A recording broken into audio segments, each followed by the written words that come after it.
Hello, everybody. Welcome back to Ludi tonight with our final day of sets. We are coming at you with Div 7 finals. On the mic, it is me, Signokari, and joining me is Spicy. Spicy, how are you doing, man? I am doing great. Last day of Ludi is always super exciting, especially because we have so many sets today, not just championship matches, but also semifinals of some. Division 7 is one division I've been really fortunate to watch a lot of this season. Ziphius in particular, I saw them play like a couple times in the regular season here on SplatoonTourney, and I'm like, it's been so fun watching them. Malicious Melons, also the team who's been really good this season. There's a reason why both these teams are in finals. They've had such great runs throughout this time. I'm super excited to get in, really kick off Championship Sunday. Yeah, we're going to be starting off on Splat Zones on Umami Ruins first off.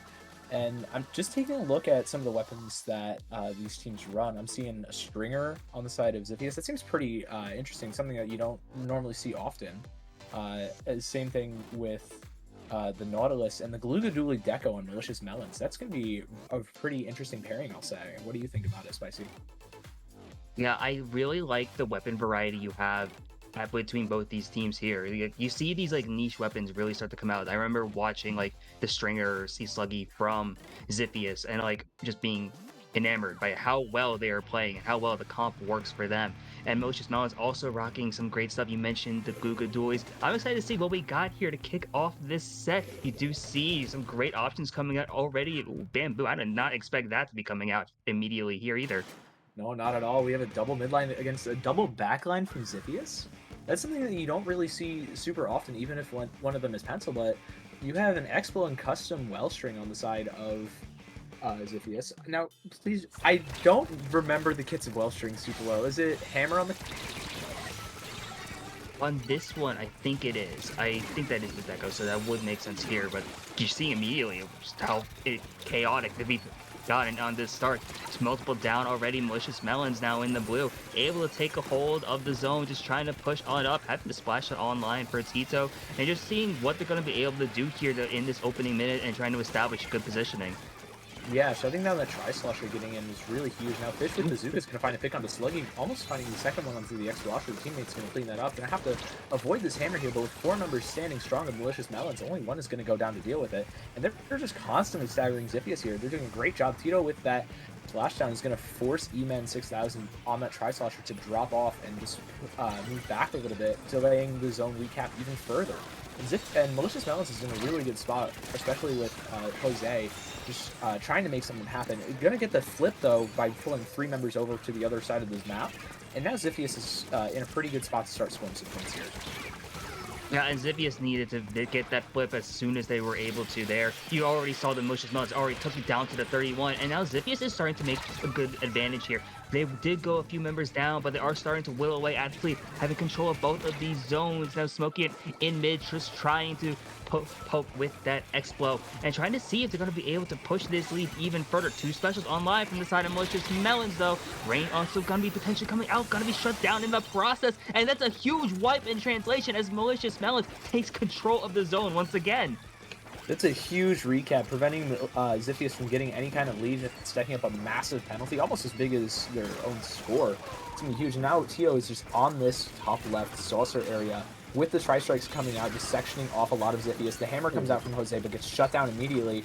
And E-Man is going to try and take the fight onto Canuto, but going to go down to Tito as well, finding those huge trades, finally going to drop to that insane chip damage we see from Ziphius double backline.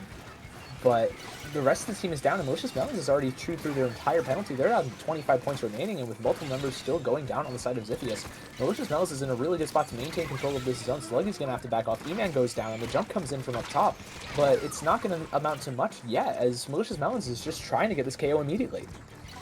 Yeah, with taking down all the way to the 7, it looks like Ziphius has one last gas potentially, but multiple members going down in the process again.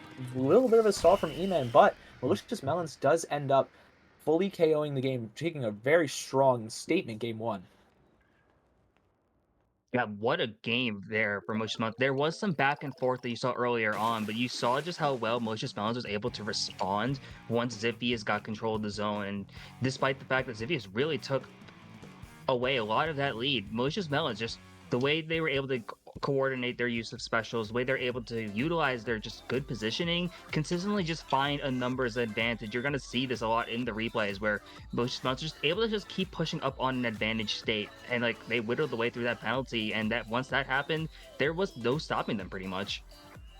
Yeah, it got a little bit dodgy towards the end here. Two members of Malicious Melons did go down, but they were able to trade out really effectively, and Lodisim was able to hold their ground really, really well against the Wellstringer and the Explo of Xiphius. Yeah, and you saw just how well that worked out for them there. And now we are going into Tower Control Inkbot Art Academy for Game 2, one of the most tried and true map modes here.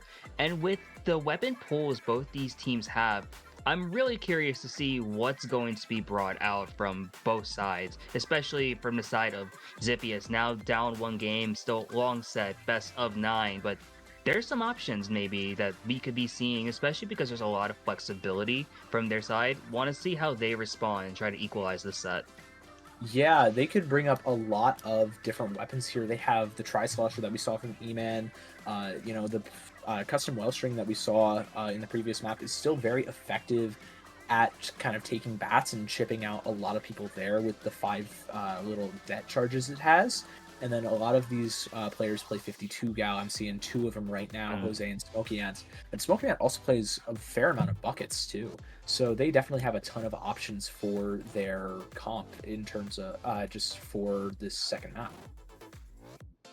Yeah, I love the fact that they have the options there, and I think that's going to be very pivotal for them to see how they respond now. I know from the side of Malicious Melons, you saw them utilize a very interesting comp as well with the double midline, and I'm wondering if that's going to stay very similar. I'm looking at what they have, at least on Sendu Q, and it's like very typical weapons. You see the Zap, you saw the Knot, but there's like Boogaloo Dually potentially in play. You saw the Yeah. Bamboo come out of nowhere. That was a wild card pick. Maybe they have these pockets that are even deeper than we can see. Oh, for sure. They seem like they have a lot of confidence on several different weapons, just based on what we've seen in the one map we've played in the set. But also, like you said, just their Sendu history and the weapon pools that they have in those. They're so flexible. I think they could definitely make a lot of things work. It's just a question of what we're going to see from them. Yeah, Are and we I going to think see like the that's the bamboo big again question or there. what? Yeah, it Ooh, yeah. is. Yeah, Very and I curious. like thinking about this now. Like we're especially because I think there was a DC, so just waiting on that now, waiting for everyone to get back into room. And I think this is a really interesting thing, seeing how this develops. Malicious Melons, you saw them kind of run with some momentum there, a little staggered at times, but they have that game on momentum. Xiphias, maybe this is a chance to get a breather going into game 2, just seeing how these teams respond, knowing that best of 9 set, a lot can still happen here. 2-0 doesn't even feel like a big lead if Malicious Melons gets to that point. Xiphias can tie it up as well. So this game too could feel very pivotal even in a long set. Oh yeah, for sure. In a best of 9, you know, anything like the first map doesn't really matter all that much. Obviously, taking a map win is always huge and everything. You never want to discount that. You can set the pace early if you want, but also like it's just a single map. In a best of 9, there's, you have to get to 5. That's only about 20% of your kind of the maps you have to win. And so one map really isn't a whole lot in the grand scheme of things, especially when you're talking about something like zones, which can end really, really quickly. So you don't like get the opportunity to maybe set the right pace, or you just like kind of steamroll based off a single mistake or like 3 of them. Oh, for sure, yeah. And I think like the idea of like setting the pace is like a big idea there, especially. I know the fun thing here was Xiphias and Malicious Melons. One thing that we didn't get a chance to touch on is that there is a regional difference here between these two teams. Xiphias is from the US. Malicious Melons, I'm pretty sure, is actually mostly from Germany. So They are. difference in daytime. There's gonna be exciting to see how that difference maybe questions in. You see some new weapons coming out here as 52 well. Deco. He's also yeah, 52 Deco was the interesting one I noticed Okay. immediately. Liking it. This is a really interesting one. We have no cooler on the side of Malicious Melons here. Mhm. opting for the double shot and the same double midline that we saw earlier. I believe there was no cooler in the last game as well. They were really able to find the odd man, like we just saw in the top right from Fish and Canudo. Just finding E-Man on that flank was great. No cooler forward side of Ziphius and the man down. They're gonna, Malicious Melons are gonna find more picks with that and push this tower all the way to the first checkpoint. They might actually have a really good shot at taking it with Tito here, but E-Man finds the trade, looking to get aggressive on find the trade. However, that's not going to stop Malicious Melons from taking that first checkpoint, and Canudo is just going to ride the tower as long as possible, getting down to 63 points. That's a really, really solid opening push for like the first 45 seconds. Yeah, I definitely think so. Putting Zippius immediately on the back foot as well, and now this really just adds to the momentum that Malicious Melons has. You see now that Zippius trying to respond, already going towards that first checkpoint, and Jose Oh, pushed up pretty far up, getting take off Lottie Simp, but is not going to get taken down in the process as well. And the Zuka also doing the work. It's just E-Man 6000 up. Never mind. It's a wipeout once again. It's Malicious Melons what has control of the tower. yeah, Malicious Melons already knocking on the plat and the bats of Ziphius here. Gonna find 2 for the price of 2. It's Canudo left standing on the front line here. Gonna try and find this 1v1 onto, I believe it's Smokey Ant on the custom range blaster. You're gonna chip him down, gonna find it, but now there are 2 more members of Ziphius that Canudo's gonna have to fight. Popping the strikes, not quite gonna find it. Jose finds 2 though, with the Tower Rider included, and now is just being a thorn in the side of Malicious Melons, doing some great work. However, the 2 remaining members of Malicious Melons are gonna be able to collapse. Tito finds that splashdown to try and create some space and try and get the second checkpoint. Looks like they're going to be able to. Can they get much more out of it? Sluggy is in a really, really rough spot right now. However, Jose is able to trade out Canudo before they can get on top of Sluggy, and now Ziphius is going for the tower. It's not going to happen. Tito here just trying to make as much space as humanly possible with the Nautilus, a great weapon for doing so, but going to have to back off a little bit while waiting for the rest of their team. Yeah, and despite how many numbers Malicious Melons lost at multiple points, you saw how far they were able to push that tower. Already taking that to the 33. It's now a 3-down situation on the side of Malicious Melons, which is good momentum here for Ziphius. But now the time's starting to tick. We're almost halfway through this game. Multiple specials online for them. You see the core online as well. That special is going to be incredibly pivotal, putting that on the tower and seeing how they're going to make this push matter here. E-Man trying to find a pick is going to get in a trade here instead, and just gonna see how much farther is Zippi's gonna be able to push here, especially with Smokey it on the CRB trying to push up forward with the screen. Yeah, that's a massive trade from E-Man. Having that cooler, you're going to be back so much faster. You can jump in, but multiple members of Ziphius are going down outside that. The jump almost gets camped out, but the Kraken's there to save it. Canudo is stuck on their own in the front here, and 4 members of Ziphius are standing strong. They take the tower. Jose is standing on it, but going to have to back off because Canudo is providing so much threat. E-Man here, though, trying to take him down, or at least force him off tower. Going to force him off, but the tower is going to get sacrificed in the meantime. Ziphius is going to go 1 down, make that 2 for the price of 1 of Malicious Melons. The cooler comes up, but with these strikes, it's going to be really, really tough for them to get something going right now. Yeah, and even trying to fight a 2v1 there, only gonna able to get 1. Fish still maintaining alive, and we are 100 seconds left into this game. Fish trying to find some more picks, getting the assist in the process, just hiding out there, and really any time ticking away is good here for Malicious Melons. Zippy still has control of the tower. They are trying to push it up a bit further, but they see the Zuki. Now the screen from Zippy is coming out. They do lose control of it now, but they have some members already there, and they should be able to make something happen. Jose trying to find another pick. Not going to be able to do so yet, but they actually got to find out Tico. Looks like they're going to try to aggressively play up. The Kraken maybe trying to put some cleanup here, but we're approaching the final minute of this game. Zippy still has the tower. Let's see if they're going to be able to keep this going. It looks like they're going to get stalled out. The Kraken not able to find any picks to allow the tower to push up.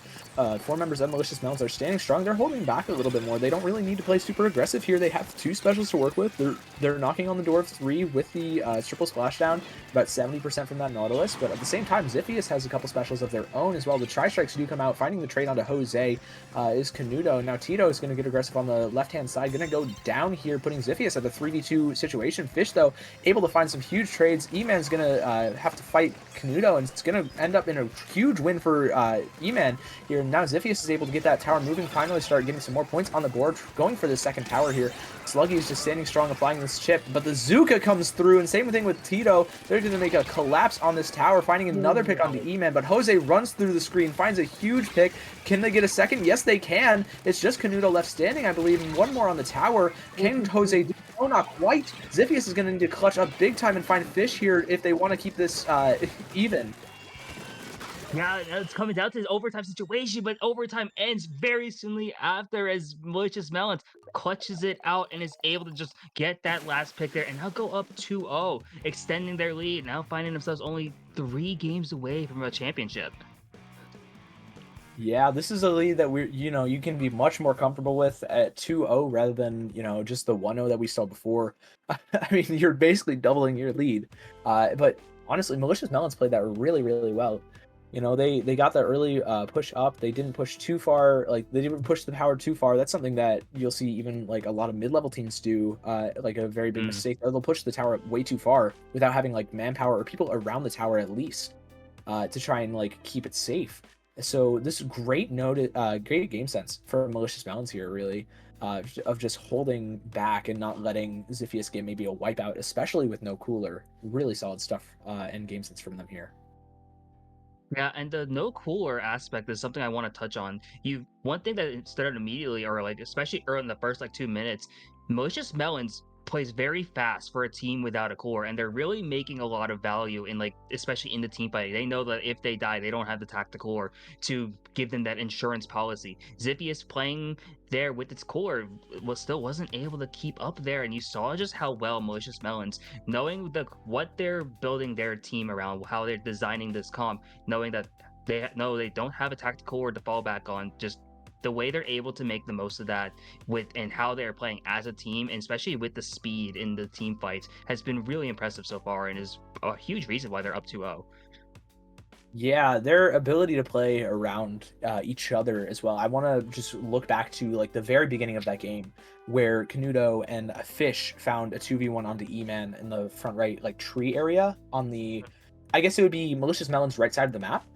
They found a huge 2v1 and they were able to leverage that into just a full fight win and a first checkpoint clear for Malicious Melons. It was really, really well played. Yeah, and And, now and I'm that's, interested to see how the speed translates now. Rainmaker especially seeing oh yeah. some big Oh, weapon changes okay. from All the right. side there. Oh, I'm excited to see what happens Wait, here this is now. huge. Wait, Oh, this is disconnect. No. massive. Oh no, not another DC. Okay, hold on.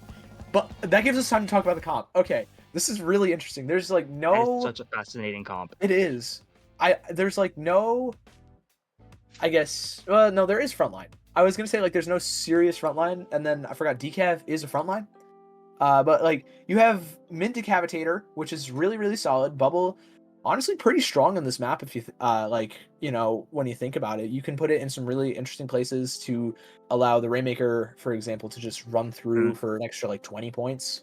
Especially with Decav, you can play around that radius really well, just melee anyone trying to come in. You have the Dynamo Roller for a cooler that also provides a lot of chip damage for other weapons to play off of and a ton of paint really, which helps out the Forge Pro that we saw a Yes. lot. Not something that is not known to paint. It's got some okay lethality, but it's really helped out by the amount of chip damage that Xiphius has in that comp with Dynamo and custom Wellstring and all that.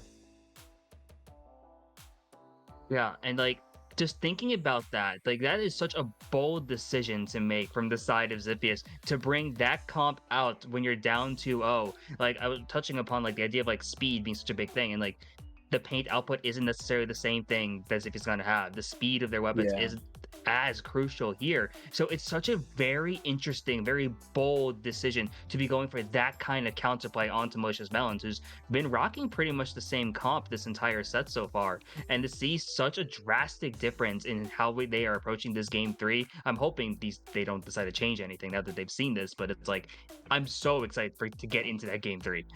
Oh yeah, it seems incredible. And then on a map like Rainmaker on Robo Ramen, we don't really see that map super often outside of Ludi. I don't think we've seen it really almost at all in tournament.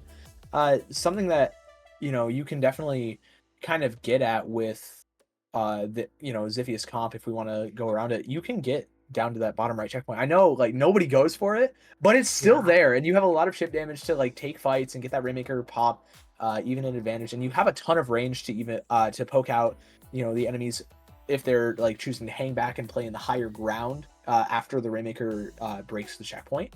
Honestly, it seems like they're kind of cooking. I like it. Oh no, I love the comp idea, and especially because like you got to change something up, knowing that like they've been rocking like not necessarily traditional comps the first 2 games, but we've been talking like pockets of weapons. Like I was not prepared to see a Forge Pro today. No. I saw a Dynamo, but I wasn't expecting it to actually come out here, especially as the tactical option when there are other options on that team. Like there's a Solus, there's the Tri Nouveau. To see Dynamo come out like such a big thing, and like to have all of them come out in the same game is something I was especially not expecting to see. Because you would see like, okay, we'll change one weapon maybe to like really affect it, but that's like an entire team mode change, which is super exciting to see. I'm wondering if the playstyle is also going to be shifting here as well, because now, especially going into Rainmaker Robo Ramen, there's you've mentioned like there's that other checkpoint that often forgotten about, but if they start going for that, I'm going to be absolutely losing my mind, especially with Dude, this it'll be comp. Like there's nuts. so much I don't know anymore. Yeah, I mean, we don't know what they're gonna do. This comp is nuts. I mean, we've been talking about it the whole time, and I'm super excited. But again, that first checkpoint, same like concepts apply. You can chip any of the higher ground areas, and I guess it's more of a better spot for Seawell to play just with Oh yeah. the chip damage in the sort of pit area. Being able to chip everybody around there also is really good. I really like Seawell on this map. I just, I've never really thought about it, but it's really cool. It seems like a very strong pick just on Robo in general. Now that, now we're talking about it a little. Now it's like, yeah, because of now the opportunity to actually talk about these comps, it's been, you think about it so much and like it looks so different. It looks so out there, and then it like, wait, it makes sense. Like there's so many things, like Oh, the it boxes are does. being checked, and it's so cool to see this. And I love this especially about like like D6 and lower. You see this kind of creativity come out, and like this thing, and at this point it really can, you can really make most weapons work at this point, and I'm loving this. I'm really hoping it works. Not trying to be biased, but I would love to just see a long set. But I'm excited to see what they're thinking here. I wonder what the Mocious Melons is also thinking, knowing that like there is a very different comp on the other side of the team now, not just different from like what they saw earlier, but that's incredibly different from what you would see in like comparing like the general meta. I will say though, a lot of the mobility on Malicious Melons, like the double shooter we saw, Hmm. and for like especially the Bamboozler, really solid matchups into a lot of the weapons on Xiphias. If we're talking like one-on-ones, like Bamboo, I feel like shuts down Dynamo incredibly well. Forge Pro gets outranged by it and isn't as lethal, and all the other stuff that we were talking about earlier. And they've been able to play off of it really well with the Nautilus too. The Nautilus just shreds everything, and so the Wave Breaker from the Seawell's gone. Um, Dynamo has to like be preemptive with their swings. Those are like the two that can that will probably struggle a lot more in the Malicious Melons comp here.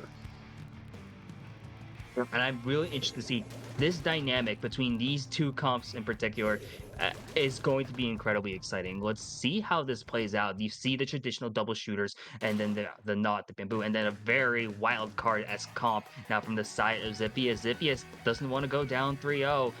Really interested to see as they roll Oh, out what's going to happen. That's an early bubble pop. It looked like immediately there. did they all just like toss the bombs out? That's insanely fast, especially against the Seawell. Really solid early pop from Malicious Melons. They're gonna force Jose to drop here. But they're gonna find the trade on the fish. That's 2 members down on the side of Malicious Melons. Tito's gonna try and make that a 2v2, and they're gonna do so successfully. The Rainmaker gets pushed up. Not gonna go crazy for points, but just resetting the situation is going to be huge for Malicious Melons. I think it's only Tito left, and they're gonna have to find the fight, or at least survive against E-Man on this decap, popping the bubble earlier already on that bottom right. They might actually be going for the bottom right checkpoint with that bubble. It doesn't look like they'll be able to. Just the bubble's gonna get shredded and be a little bit too small. And Smoking It on this Rainmaker is just gonna look for an opportunity to try and get to this check early. Just gonna have to probably lob a few more shots, try and find some picks. That's gonna be a huge one though onto Canuto, I believe. That's gonna be the lead and the checkpoint for Xiphias.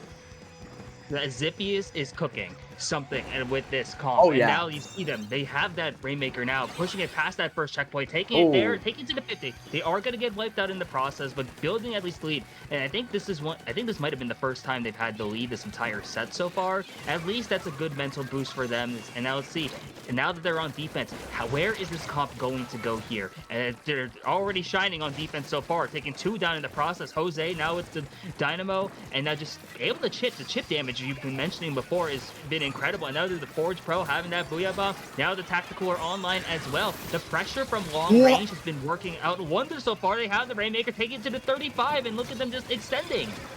That's incredible. Great stuff from Xiphias, able to get that mad dash on the Rainmaker, and even able to hold this ground so well for Jose.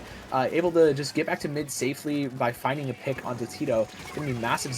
They're still going. E-Man is still running in trying to grab this Rainmaker. Lodisynth, though, is going to shut them down before they can do anything. And I think the Rainmaker is just going to get reset here. And Malicious Melons does have one special to work with. They're going to use it just to try and force a few members of Xiphias off the Rainmaker. However, I think Jose just found 3 with the Dynamo, at least 2. Really solid stuff. And that's a full wipeout for Xiphias. They're going to look to rush the Rainmaker even further. They have the Cooler at the ready. They have the Bubble soon after that. And this is going to be absolutely massive. E-Man is going to look to go in. Sluggy's going to go down, though, at 27 points. And that's a full wipeout back for Malicious Melons. However, everybody on Xiphias was coolered up. They're going to be able to get back here fast and possibly have a chance to defend this checkpoint. But Canuto is going to pop these strikes, just force a lot of members off, 1-for-1 trade. And Malicious Melons is looking to get this Rainmaker. I think they can probably get it here. Yeah, they do. And now they have a Splashdown and Azuka and another Whale soon possibly to work with for this next push. And this next push is vital here. We're down to the last 2 minutes of this game. 2 for 2 down on each side briefly. And Special's coming out here. The Whale, especially now in the process. Malicious Melons trying to get a hold of that Rainmaker. They have it now. Trying to rush it forward. Getting stopped in the process, though. Not being able to take it very far. It's only a 26-point lead at this point. But 3 down from the side of Malicious Melons here. The Booyah Bomb coming out as Xiphias going to have control of the Rainmaker once again. Got to try and just play it in front of a slightly defensive stance here now. Just trying to get these long-range picks once again. Just knowing that they don't have to rush it any further if they don't want to. Just seeing what they're going to be able to do to preserve this lead. Seeing Smokey now trying to find this pick on a Tito, and there's a 2v1 situation there. Is able to get the assist, but now it's looking critical here. Is Xiphias going to be able to hold on now and get a game in this set? Yeah, they can afford to play the rest of this game really, really slow. Like rats. Like we see E-Man pulling 2, almost finding fish. Going to be massive, but they're going to go down here, unfortunately. The strike's coming out. It's going to make a ton of space for Malicious Melons here. With the Splashdown at the ready as well, there's a really solid chance that Malicious Melons could take the lead here. And looks like Tito's going to pop, just trying to find the pick on the E-Man. They're going to find it. Lodisynth is going to go down to Sluggy's Seawell, as well as Smokey Ant. Just finding that great chip damage like we were talking about. However, 3 members of Malicious Melons are standing strong. They get the lead. Jose finds 2, but that's still the lead. E-Man finds another onto the jump. It's just fish remaining. They're going to go down here in a full wipeout. 30 seconds remaining, though. Do we know if Xiphias can just get the lead? That's not a lot of time to work with. However, E-Man is making a ton of headway here. Popping the bubble, but going down immediately to Tito, and it's a 3v3 situation. Make that 3v2 in favor of Xiphias. They have a really solid chance with Jose in the front line. 15 seconds remaining. Jose almost going down to the bomb here. Zuka, you gotta be careful. You go down to it. It's only 2 members left on Xiphias. The pop is gonna go in favor of Malicious Melons. Canuto finds the pick on the Sluggy, and that means Malicious Melons is going to take your 3-0 lead in Div 7 Finals. And what a game that was. Xiphias with the off-meta comp, the crazy, bold decision, takes that lead early on and put a convincing lead on the board. But Malicious Melons, that poise they've been showing this entire season, are really starting to shine through. Able to just whittle away at that lead. They had to break that first checkpoint still, and then just run it all the way past that 27 just to get a hold there. You saw how well they were able to coordinate in this last minute alone, pretty much. Able to respond after multiple wipes this entire game from both sides. This push here eventually was just massive there from Malicious Melons, just being able to get that numbers advantage. You see them being able to pop bubbles pretty fast this entire set and then just move on forward, and they're up now with a convincing 3-0 lead so far. They can probably smell the championship here, but Xiphias will not lie. That was a very strong game for them for a majority of that. Oh yeah, they played that incredibly well. They played it slow like they needed to, but they did get picked off a couple of times just where they really needed to, I guess, not. And that's just kind of how the game goes, especially when you're playing against the Trizuka and a bunch of weapons that can move forwards really quickly inside of the Tri-Strikes that Canuto provides on the 10 attack. I think we're going to see something very similar. Those Tri-Strikes are going to come in handy, especially with taking the platform on Glen Blitz on Museum d'Alfonsino. Oh yeah, I think now with Clam, might see a lot of value of those strikes there, just to give that like entry option, or even especially on defense, really something to like just provide that like dislocation, be able to push away the other members of that team. And I think this is something here where I'm really curious to see what is going to be brought out now, especially from the side of Zippius, because we are seeing crazy pockets being shown now, and I know those pockets go even farther.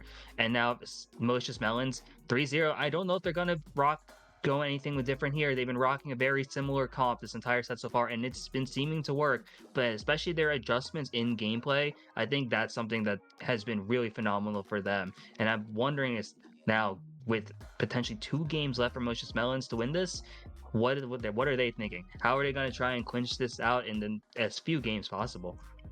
Yeah, I mean, you could maybe, if you're Malicious Melons, you're smelling a sweep right now. You've been able to Oh clutch yeah. up, you've been able to just take games just flat out as well, but you need to get through this Clan Blitz game. It's the one mode we haven't played yet.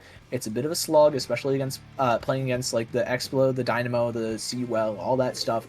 Decav 2 can be a really big threat here. It looks like we're going to go no cooler against no cooler with the Gold Dynamo instead. It's going to be pretty interesting. We really don't see any good old-fashioned Splatoon games like this anymore. Yeah, old-fashioned indeed here. And seeing the Gold Dynamo was another bold pick, but I actually kind of like it here. Having the Super Chumps kind of offer that like entryway, giving some cover as well, and having that extra Splat Bomb might be helpful here for Zippius. A couple members of Malicious Mountains going down in the process here, and we're going to see what happens here. Who's going to be able to establish Clam Economy, because Zippius, while 3 down, was able to establish Clams until Malicious Mountains translates, gets a wipe, and they've been doing this all set, where Malicious just keeps winning these team fights and getting the numbers advantage. This should eventually translate to an opportunity to score. Yeah, but however, Ziphius is holding pretty strong, finding constant trades on their platform. Jose is still standing strong. Sluggy on that snipe is going to be a huge threat with the Seawell, but Tito is providing 2 jumps here and finding a massive route if they so choose to take it. However, E-Man is going to look for that left-hand route, and the power clan goes down, make that 2 members of Malicious Melons. However, Tito finds a trade with the splash down. Going to be 3 members down, though, and Tito's going to have to jump out here. Ziphius holds strong on this defense. Not quite going to lead to a scoring opportunity, but a lot of map control still for Malicious Melons, even after they all went down.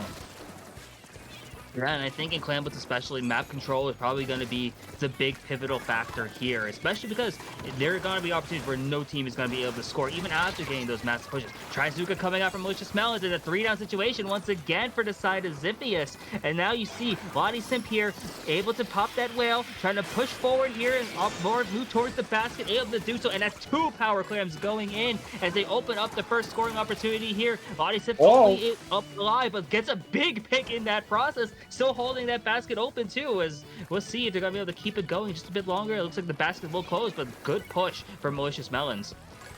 Yeah, they were able to get a ton out of just a really quick push there. Those 2 power clams is going to be massive, especially with burning 2 minutes on the clock already. Ziphius only has 3 to try and make something happen. Smokey in here going to try and find 1. Only gets traded, though, by Tito. Canudo, though, is going to be located. Going to have to just try and destroy this wave breaker to make things easier. Lodison goes down to E-Man. E-Man almost finds a second one, but gets shut down by Canudo before anything drastic can happen. And Canudo's on the verge of making a power clan here, but they're going to have to fight Smokey Ants again. Going to find that trade, popping these tri-strikes onto the plat, just forcing Sluggy to move over to the right-hand side a little bit. Into that Zuka. Not quite going to find anything, but Jose goes down to the rush from Malicious Melons, and same with E-Man. Ziphius is in a really rough spot right now. Oh yeah, you're seeing them Malicious Melons is all over them right now, pushing them towards the basket, able to break the basket open once again as well. It doesn't look like they're going to be able to score too much here, keeping the basket open just a bit, but there's not too many members up. You see the multiple members on their side going down, and Ziphius now able to keep that basket closed, and now has the Pity Clam available as well. I think maybe a second one. This is an opportunity for them to make something happen here. They've been able to hold on defense, but Ziphius, we're trying to see what is their offense going to look like here. You see E-Man getting a massive pick, finding 2 in the process, trying to get a third, but is able to at least get the bubble up here, and we'll see what that's going to do and translate for them. That was incredible play from E-Man and Ziphius as a whole. The screen allowing E-Man to get in, find 2, almost a third one as well, is going to lead to a lot situations for Ziphius now going forwards. However, Jose goes down, so does E-Man. It's going to be 3v2 on the side of Malicious Melons. People going down left, right, and center, but 3 means that Ziphius is going to be put on the back foot yet again. Going to have to play some more defense. Jose, though, finding 3 on that defense is going to be absolutely massive. That's a full for Ziphius. They could really get something going here. They do need something now, though, with only a minute remaining and 45 points to make, and 55 points to make up. I'm not good at math. And this is really solid so far. They get the, they get a couple of trades. Smokey is still holding strong on the splat. They have the screen at the ready, but they're gonna have to stay alive, and they don't really do so. Fish able to rush forwards while Smokey was trying to toss that screen and find the pig is gonna be huge, especially with the Zuka on the board. It's going to be massive and really a pain for Ziphius to deal with. They have to stay alive against the Zuka if they want to make something happen. And with 30 seconds to go, they've got to have something here, especially because that Zuka and the strikes can all be options that will kill this game here. Ziphius, though, you see their clan economy. They had at least 2 power ups going, but look at Lonnie finding 2 again, and this is making things very difficult for Ziphius here. 3 down in another situation, as you see them Malicious Melts pushing towards that basket, maybe trying to do something here. You see them go, 3 down, though. This might be the last stand here for Ziphius, who finds the opportunity to score, and now if they can get some clams in, they might have one more chance to get something going, but that basket looks like it's going to be closing. Maybe not. There's some clams coming in. There's a lot of points to be taken away here. The splash out coming out here from Malicious Melons, and you see the lead is starting to tick down actually quite a bit so far. E-Man coming up from up top, taking the lead down to only 1 clam away. If Ziphius going to be able to hold on to this, Ziphius takes the lead, wins the game on a huge comeback. There's no way they just did that. Off the backdoor play from Smokey, that's absurd. I can't believe they had such great defense on that as well, with Jose and Sluggy combining for 3. Oh, I can't believe we just saw that. Oh my god, that's incredible. What was this? I have less than nothing. 10 seconds. Less than 10 seconds in regulation. I don't even know how they got to the basket. It was incredible. I don't either. Smokey had just found the most insane backdoor possible. Wow. Holy smokes. You know, and like there was that basket almost closed right there too, and you just see how many clams came in. Next thing you know, that the points remaining is only at 56. I'm like, there's only 9 away. E-Man then taking the top route, able to take it down to like the 47. One more clam gets shot back in, and then after Malicious Melons, they've been able to get many shots at the basket, broke that open multiple times. Ziphius needed only 1 opportunity, and it took until the very end of that game. But it doesn't matter, because now look at the Ziphius keeping their breath alive here. They are finally on the board as we go back to splat zones. How, dude, I've got nothing. I don't even. I don't know. Holy smokes! All I can say was just great recognition of the play from Smokey Ant. Knew that everybody was on flat, they could drop down and just get that power claim built up in mid. And then the team just capitalized on it almost perfectly. That was... Yeah. Oh my god. Okay, well, now we're going on to Zone's Mako Mart. Do you think we're going to see the X-Watcher again? We saw it in the first Zones game, but we haven't seen it since. So do you think that Ziphius is going to possibly bring that out? I think it's an option, for sure, for the side of Ziphius. And you want to just see things that work. They've been rocking Explo in zones for a lot of the season, if I remember right. So I wouldn't be surprised to see it come back here. But at this point, I'm not surprised to see any weapon really come out from the side of Ziphius, because you're really seeing a lot of crazy picks. And now we're going to see... Okay, there is a disconnect once again. So we will see 3/4 of what Ziphius will be bringing here. Oh, they're finally bringing out the pencil and the order string. Oh my gosh. Okay, so a couple new weapons here, as well as the Bamboo Mark II.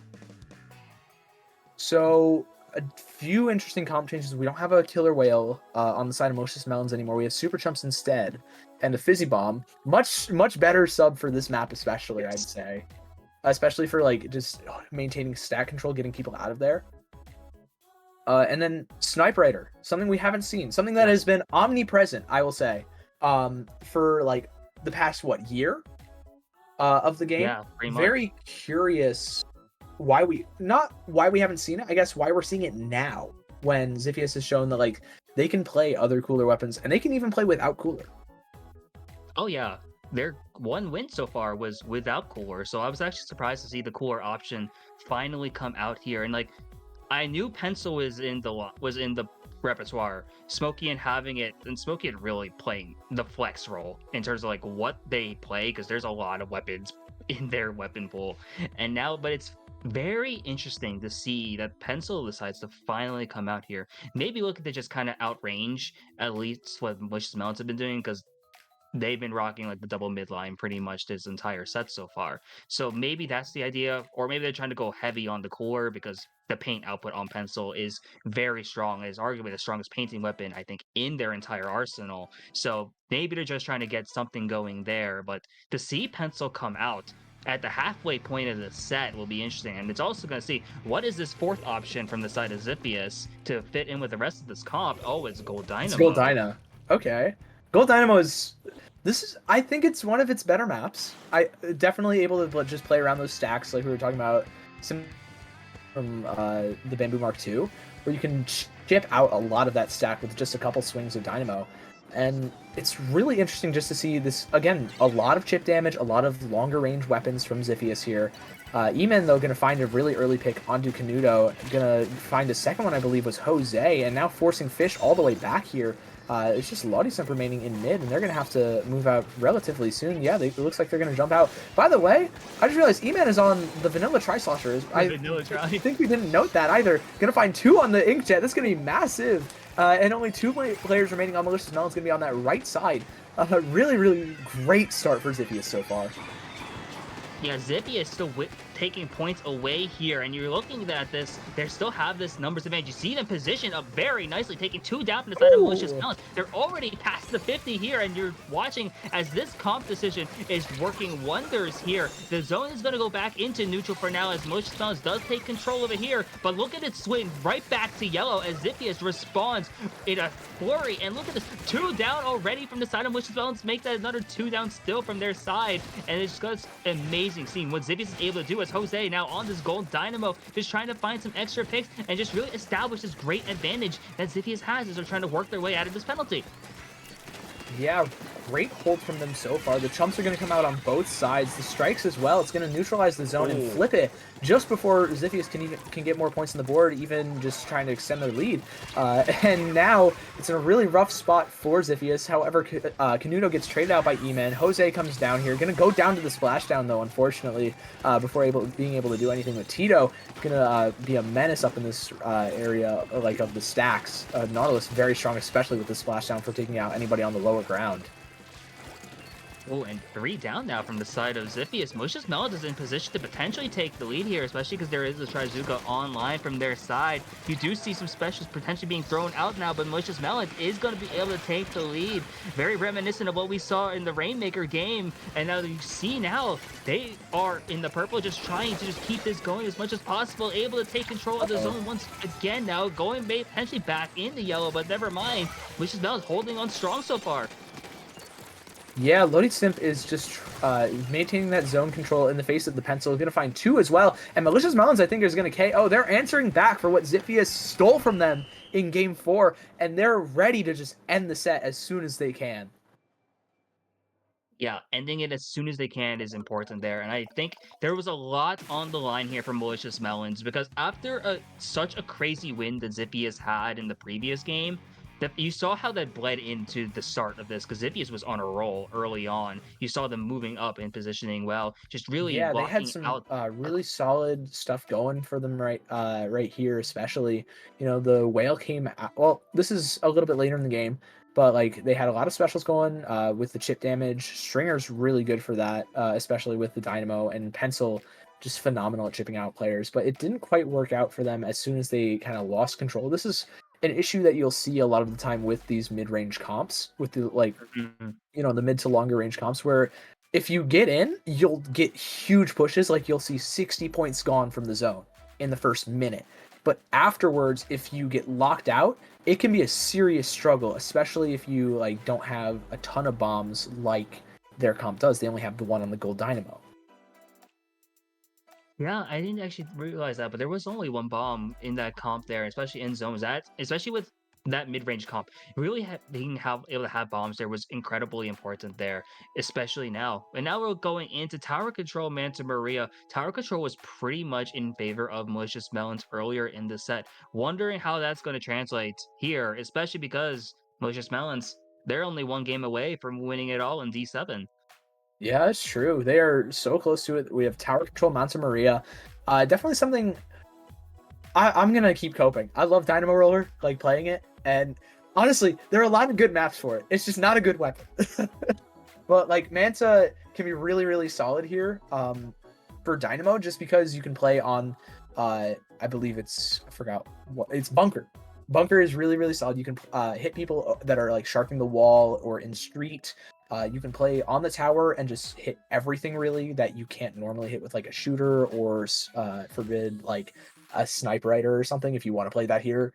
Honestly, really, really solid map for Dynamo. I'm gonna keep saying that. I keep believing in it. And I think Xiphius believes in it too. You saw them rocking Dynamo Roller for Oh a yeah. lot of this set so far. So like I would not be surprised to see it come back out here. But as the theme of the set, I wouldn't be surprised to see really anything from Xiphius come out. We know Malicious Mountains is probably gonna rock the exact same thing because it's been working every game, and realistically they could have won this already in 5-0, but so they're probably not going to change anything, especially now one game away. Xiphius, every game here they have to win to keep their season alive, keep it up. And here we are, a chance to see what the comps are for potentially the last game. Xiphius needs to win to move on, and we are Squeezer? seeing the squeezer. Whoa, these are Oh almost shot! traditional comps coming out. What? Junior? Okay, weapon changes. Okay, what is happening? Whoa. What happened? What happened to the bamboo? What happened to the funny bamboo? I mean, we have Funny Junior now, but okay. We have a Splatter Shot Junior on Malicious Melons, and we have a Squeezer and an Octo Shot, a 10 attack on Xiphius. It looks like the three members of Malicious Melons are going to go down immediately. Lodisim has to jump out, and Xiphius are going to take immediate control of the tower and just start pushing it up. And Jose is just going to move up to this bunk wall immediately, just try and hold off Malicious Melons for as long as possible, especially with this Trizuka. Not quite going to find anything, though, as the Malicious Melons 2-1, find a 2-1 pick and a 3-1 pick on members of Xiphius here. The strikes come out, but it's not going to amount to that much as more members keep going down on the side of Xiphius. A full wipeout for Malicious Melons as well, with strikes and bubble at the ready. They're ready to take this lead, get to that second checkpoint even, and take a ton of space with these tri-strikes. And once again, the theme of this set so far was these wipes that Malicious Melons have been finding consistently game after game. Seeing Canuto trying to find another pick here. Jose now on the squeezer has been able to do some damage already here. And now you see Malicious Melons did take the lead. They are 2 down in this point though, but Tito with that splashdown, not gonna be able to pop it just in time here. And now let's see what's going to be happening, because Xiphius now, season on the line, tournament on the line. They got to respond soon, see what they're going to be able to do. They already took it to the 64. Have some specials online. Email with the Inkjet. Here we go. We saw how it popped off earlier. Gets one pick again on the Canuto. Trying to find another onto Lodisip. Gets taken down in the process though. Tower still in mid here as we're almost 2 minutes into this game. Yeah, it's still a pretty neutral game state, but Lodisim goes down. That's going to lead to a 4v3 for Malicious Melons, and they're going to try and find a pick with the Zuka, but it's not quite going to happen. Tito's going to get really aggressive, though, onto 2 members hiding on this bunk and bridge of Xiphius, not quite finding anything, but a ton of space for the rest of the team. And that's going to be capitalized on excellently by Malicious Melons here. They have the strikes and the Zuka and everything at the ready, really. Canuto is going to try and find this trade. Going to find Jose here with some great movement, and the strikes coming out, just trying to take this second check. Smoking it, trying to take the one, goes touchdown, finding another pick as well. They have the bubble ready for this third check if they so choose to use it. And 2 members down of Xiphius. Malicious Melons is staggering them incredibly well with the Zuka ready too. They're looking to just KO the game immediately. Yeah, and Bubble online, also Bubble on the tower, it looks like, or right by it as well. 10 away, this could be it. The march to the championship already at the 2. A couple members up left for those side of Malicious Melons. 1 down, and that's gonna be the championship for them, as Malicious Melons are your champions of Division 7 for Ludi. Wow, great play to them. They've played really, really strong throughout this entire set and throughout the entire tourney as well. You know, they've had a great run so far. I'm very curious to see what they do, especially with the snow cooler shenanigans, that I'm loving this actually. It's really cool. Yeah, the no cooler the pretty much the entire set has been so fascinating for them. Like you saw them rock pretty much the exact same thing over and over. Then they decided to bring out Splattershot Jr. for the last Yeah. game, and it got its value. You see it there, 15 last checkpoint. Bubble comes out just to secure that, and at this point, it was not exactly smooth sailing all the way. You saw a couple members go down, but here, knowing that all they had to do was get 2 points up, get the one, and then just able to finally get his Malicious Melons in a very strong result, shows why they've been able to have such a strong season and in a well-deserved champion of Division 7. Oh, okay. You were talking about they got a little crazy on the last map, right? But let's not forget the original weapon variety pick of the Bamboo Mark II Oh that they my gosh, had. yeah. Okay, listen, they had another weapon. All I'm saying, they got a little silly a couple times with their weapon choices, and I love it. But Ziphius also had a phenomenal run. They also have had some great Yes. turning runs outside of this. Really, they've shown they can go toe to toe with Malicious Melons. They did get KO'd a couple times, and that's whatever, that happens in the games, whatever. But they've shown that they are really, really strong. They've been able to hold leads for quite a while, and they're still a great team. Like Oh yeah. with their flexibility, they're able to just run whatever they want. Oh, for sure. And that game 4, that, like, even if Zippius lost the set, didn't win the championship here, get a very strong runner-up in Division 7, that game 4, that ending of Oh my Clan Blitz, god, with I am still at a loss for that. The fact that that they was were able to pull that nuts. out, even force it to a game 6, yeah, you just see how strong that team is. Like, both these teams have a bright future ahead of them, regardless of whatever comp they decide to run. Oh, 100%. They are definitely on the up right now, and I'm very excited to see like what we see from them in the coming weeks, in the coming months. I'm definitely keeping an eye on both of these teams from here on out. Yeah, I think both these teams are going to make some waves. I'm not sure what tournaments they're going to be in future, but if you see them in, there's some teams that are like really on the come up, and I Hmm. think and you'll love to see that, especially like at the lower levels. You see these teams like they make their mark in Ludi. Winning Ludi is such a big accomplishment there, and they just start to ride up that momentum. And really, both these teams just being in finals, such a huge accomplishment, and only really the start for them. Super excited to see where these teams go, even as Ludi ended. Yeah, it's gonna be pretty hype. I'm so excited. I'm definitely gonna be looking out for them, especially in low ink. Oh I yes. feel like these teams are gonna go nuts in low ink. I'm telling y'all, this is gonna go crazy. I'm I'm I'm sorry, I can't get over that. That was these comps in that game 4. I'm still shattered from it. No, I don't blame you. Like that game 4 is still good. I'm gonna be remembering that game 4. That's a highlight of the season, no Oh matter yeah. ending result ever. Because like that comeback is insane. Malicious Melons and responding afterwards. Also, they've been like strong stay this entire time. But like Zippius also, just that moment. Wow. Oh Like yeah. you'll remember those moments for a long time. And like both these teams have a lot to be happy about with this set. Yeah. And I think that, you know, on that note, I think that is going to do it for Div 7 finals. Stay tuned, y'all. We still have more finals to run through. Again, it's the last day. We have a ton of stuff going through. So immediately after this, I believe it's Division 10A, correct? And yes. For finals? Yeah. So stay tuned for that one. But before we go to break, Spicy, where can the lovely people find you? You can find me at Twitter at 2SpicyBM. Find me on Twitch at spicy_BM. I'll also be at Riptide. If you see me, Oh, man. feel free to say hi. I'll probably be mostly doing Mario Kart stuff because I have to help out with there. But like, I'll also be in the Splatoon room. So if you see me, say hi. How about you, Sig? Where can the good people find you? Y'all lovely people can find me just about anywhere at Sigdokari, as you see in the... Am I looking in the right? Right here, yeah. At Sigdokari, spelled as that on Twitch, Twitter, YouTube, Blue Sky, Discord, all that stuff on Sendu as well. And yeah, just about anywhere you can find me at Sigdokari. So I think that is going to do it for us today. Huge shout out to production so far for putting on an event like this today. It's going to be Oh, yeah. nuts, and I hope you guys stay tuned for the entire thing. Of course. And we also have a highlight reel apparently before we sign off. Oh, So let's stay tuned. go! The next highlight reel. So there's Okay. going to be some great stuff. This entire That's day gonna of go Splatoon is crazy. going to be insane. So watch that, please, because we got some great stuff for you this entire day. That's gonna go nuts. I can't wait. But it looks like we're gonna be seeing here just again. I mean, you were right. You were just right, bro. That's what I'm seeing here.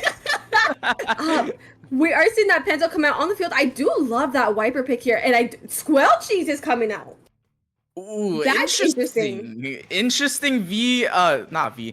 Custom Jet Squelcher coming out from Jay. I guess no longer the Charger one trick I thought they were. I think it might just be Undertow, because, you know, Undertow is Undertow. It gets a little finicky here on Charger, if I'm being honest, from a Charger herself here. And it looks like we're already off to a good start. Pencil being able to find a pick right off the bat, and we are already seeing Choo Choo trying to move forward a path here, but the Rainmaker coming from Golden Hour for a split second there. Yeah, I think this is... Oh, whoa, I thought they picked up the Rainmaker there, but this will be a pretty big push for the side of Choo Choo. I think they'll at least get to this checkpoint and maybe a little more. Yeah, already a speedy opening here from Choo Choo, but unfortunately with two of the members going down, they're going to be forced back here and forced to hold center to try and keep their space here, because Golden Hour is coming back to fight back really quickly here. We are already seeing this Kraken try to clear mid here, but Zuka being able to find a pick on the anchor as well. Huge for Choo Choo here, as that's going to, or not, blaster moment. Yeah, Urza here with the custom range blaster. You know, blaster's pretty strong on this map. Just lets you poke around these ledges. As we see Urza just trying to clear areas out. We see the Inkjet go out, but that's 2 down, I believe, to the Rainmaker pop there. And Urza trying to get that flank off. Yeah, already huge for Choo Choo. Looks like Choo Choo's having, you know, being able to have control here and there of the map for this past minute and a half here. Even though they're pushed back, they're already right back on the attack. The second they get that opportunity, having this Rainmaker in their hands, but Golden Hour is not going to let that go unnoticed with the Jet coming out, taking it out, but only get traded out in the end. Yeah, kind of just a back and forth game right now, though Choo Choo did get this first checkpoint, and honestly, Temp being really strong to push up here. We see 52 coming out from Synapse, trying to push that corner, and just a bit of a scrappy fight in the middle of the map right now. Yep, we love our scraps here in Splatoon. Already this Rainmaker moving forward, trying to get a lot more points here, dropping it down to 17. Choo Choo is pretty much smooth sailing, bringing the score all the way. I think they're going to go for more, trying to grab it, but not allowed to get a single extra point there for Choo Choo. Yeah, but we see Synapse here on that flank. I think picks off the range blaster there, picks off a second. Synapse still in the spawn, gets the trade out, but you know, that's such a big distraction, and the Rainmaker being picked up. Bro, they are going for these points here, not being afraid to push us a little more here. We never know when that 1 point extra is going to be coming in handy here, especially if Golden Hour finds their footing and is able to get a push here in the future. But they have a lot to do, especially considering they don't have a checkpoint in their favor. That's it. That's it. You know, also just because they can slowly set up, they can get that Junior with the bubble. If they stick the Jet Sculpture, Storm's pretty good for zones as well. Oh, true. But they're going to be going right to Pencil, not even Cooler Pencil because of the Zap here. They're going for Rain Pencil, which is interesting, which is going to allow for a little more chip to go out on the field, which is probably going to help their blaster out here. But also, you know, we have Pencils on both sides. It's going to be a fight for the zone for like 30 seconds. Let's be honest.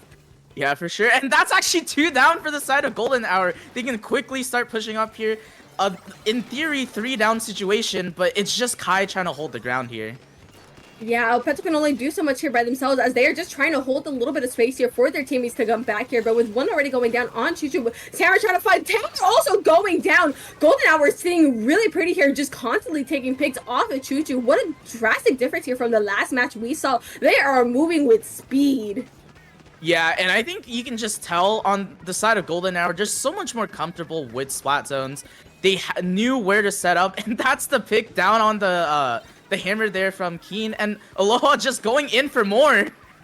Bro is feeling whimsical. That is already 2 down on Choo Choo once more. Even though Golden Hour lost control of the zone here for a second, it was great for Choo Choo in order to, you know, put some penalty on the board here, but it's not going to be enough because Golden Hour was still holding, immediately capping that back. And, you know, it's just waiting for members of Choo Choo to come to them here. They, you know...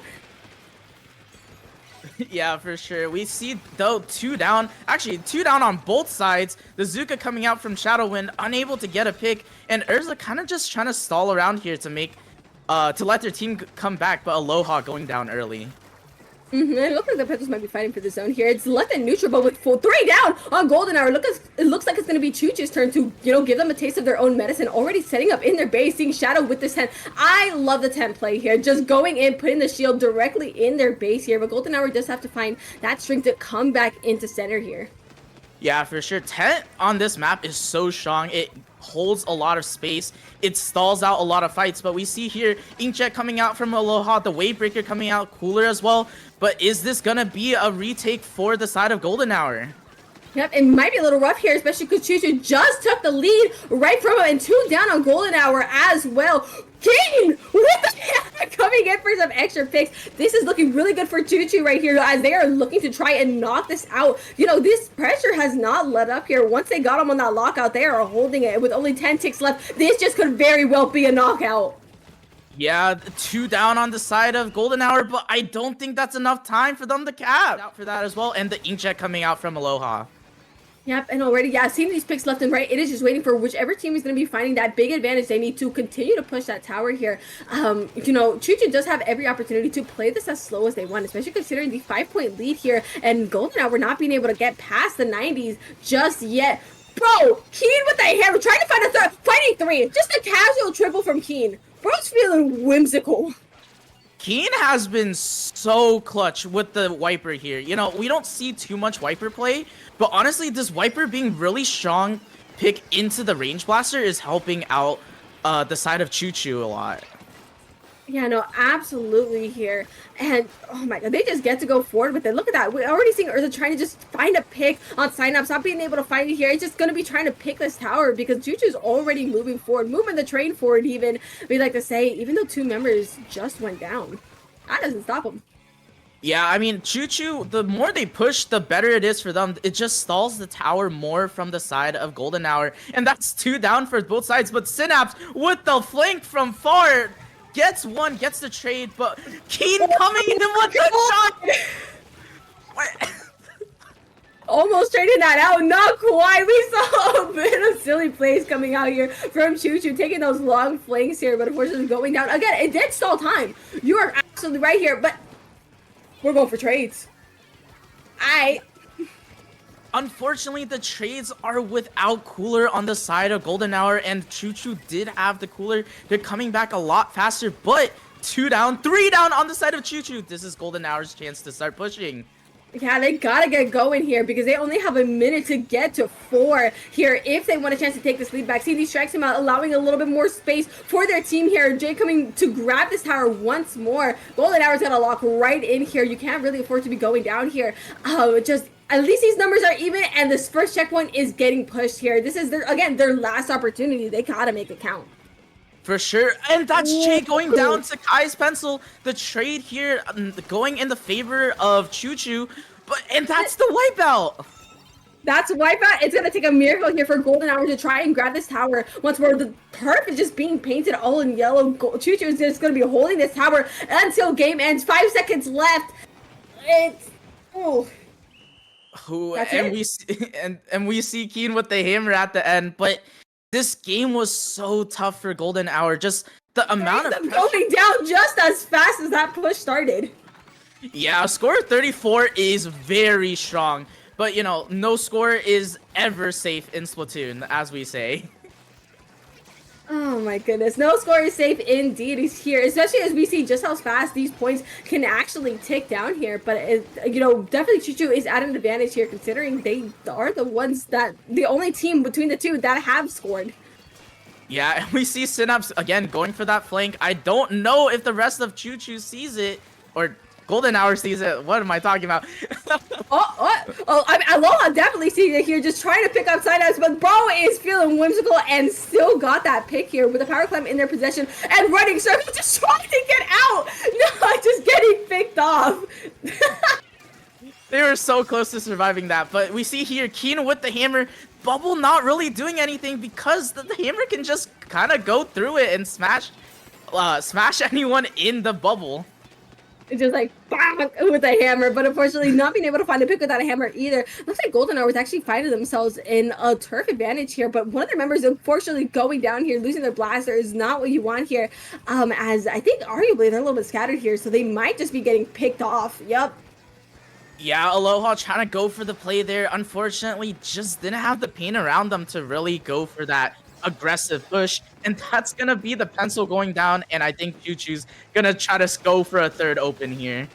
Yep, if they could just continue to bring the score down, it's going to be pretty smooth sailing from here. Aloha being able to find a pick on the Wiper, which is already really huge, especially considering the Wiper likes to be silly with their flanks on the side. Cooler's coming out. I think they're just preparing for the push because it's just a pencil left on Golden Hour. 2 power clams going into the basket. If they can continue to put clams in, it might just be a knockout here for Choo Choo. 2 more Choo Choo clams. just needs 2 more, and Kai has these 2 clams. If they have a clear path to the basket, just 1 more clam. Just 1 clam! The sky is all the way down to what? I don't think they're finding that. Keep coming up with the hammer, unfortunately getting taken down. But yeah, that barrier closed just directly on the 1. But Golden Hour basically just has to knock out if they want a chance to win this here. And it's going to be rough considering they only have 10 seconds here to do so. For sure, and we kind of just see the desperation plays coming out right now. We have the Kraken going out, but this is Golden Hour's opportunity to start pushing up. But Synapse, we see them on the flank, jumps out, but Check coming out, and this has to be Golden Hour's chance to push here. Yeah, they gotta go just about now here. 2 members on Choo Choo down right here, and just they gotta go. You gotta go, bestie. You gotta clap the basket. I'm scared of it like ending. No, they got it in. They got it in. I was scared of it ending before. Oh, Ooh, that is 3 power clams going in, but it's only Urza left with clams, and probably the only player left to try to hold. And that's gonna be the wipeout for the side of Choo Choo. They're getting the picks they need, and they're pushing up really fast. We see here the Cooler going out, the Inkjet coming out from Aloha, Synapse going down, Shizuka shot! Oh my god. You want Rainmaker? Zuka. We're wrong, Zuka. For sure, but we see same thing here though. Golden Hour just holding so much of mid. I think that's gonna be key for them to win, to get the game win here. Jay picking up the Rainmaker this time. I think they want Tiddly maybe to just be able to push forward with bubble, with bombs to just paint a little bit more for the Rainmaker. Yeah, caught it a little bit of a side scrap there, though, for sure. We are seeing Choo Choo try to come in, keep it the hammer, getting picked up. Wait, that's 3 down on Choo Choo. They gotta go. Golden Hour's chance to get so many points on the board is now arising here as Shadow just trying to pick off that Rainmaker, not able to do so, getting picked off themselves. You know, this is Golden Hour's chance to get a lot more points, but unfortunately, getting picked. That's a wipeout. Never mind. Choo Choo just went down in a wipeout. Yeah, and the wipeout there, I think what was going on is Jay was trying to get into the bubble of Tiddly, but it didn't work, but who cares? You get a score to 1, and again, you know, that's a really good score, but no lead is safe in Rainmaker, and that, you know, this is Golden Hour's first chance to really hold down a game and win. Yep, this is the Golden Hour I've been wanting to see all said here because they had it in them and we are seeing it now. And honestly, it's just as long as they can prevent Choo Choo from getting any, you know, just knocking out, all they have to do is literally prevent them from knocking out. This game can be theirs. No, for sure. We see Urza there with the sneaky shark, tries to get one, gets one, just stalling out this fight for so long, and the rest of their team is back by it at this point. Oh goodness, it's gonna get really tight here. I think Shadow, yep, Shadow's getting picked up with that Rainmaker there. They're on top of that. Again, Golden Hour is just like, oh shoot, this is our chance. We gotta lock in here because they are just holding this down right here. Again, as all they gotta do is just prevent a knockout, and this game is theirs. A lot is on the line here because it's definitely showing that they are not out of this yet. Oh, bomb. I'm the second bomb. Okay, I was gonna say I'm not sure if that first bomb was to Synapse's wall or Shadowwind's tent shield. Okay, it was the wall bomb. But I think that second one was also a bomb pick. So, you know, never too safe around bombs when you have a splash wall up. Oh, oops, too many bombs. Too many spot bombs.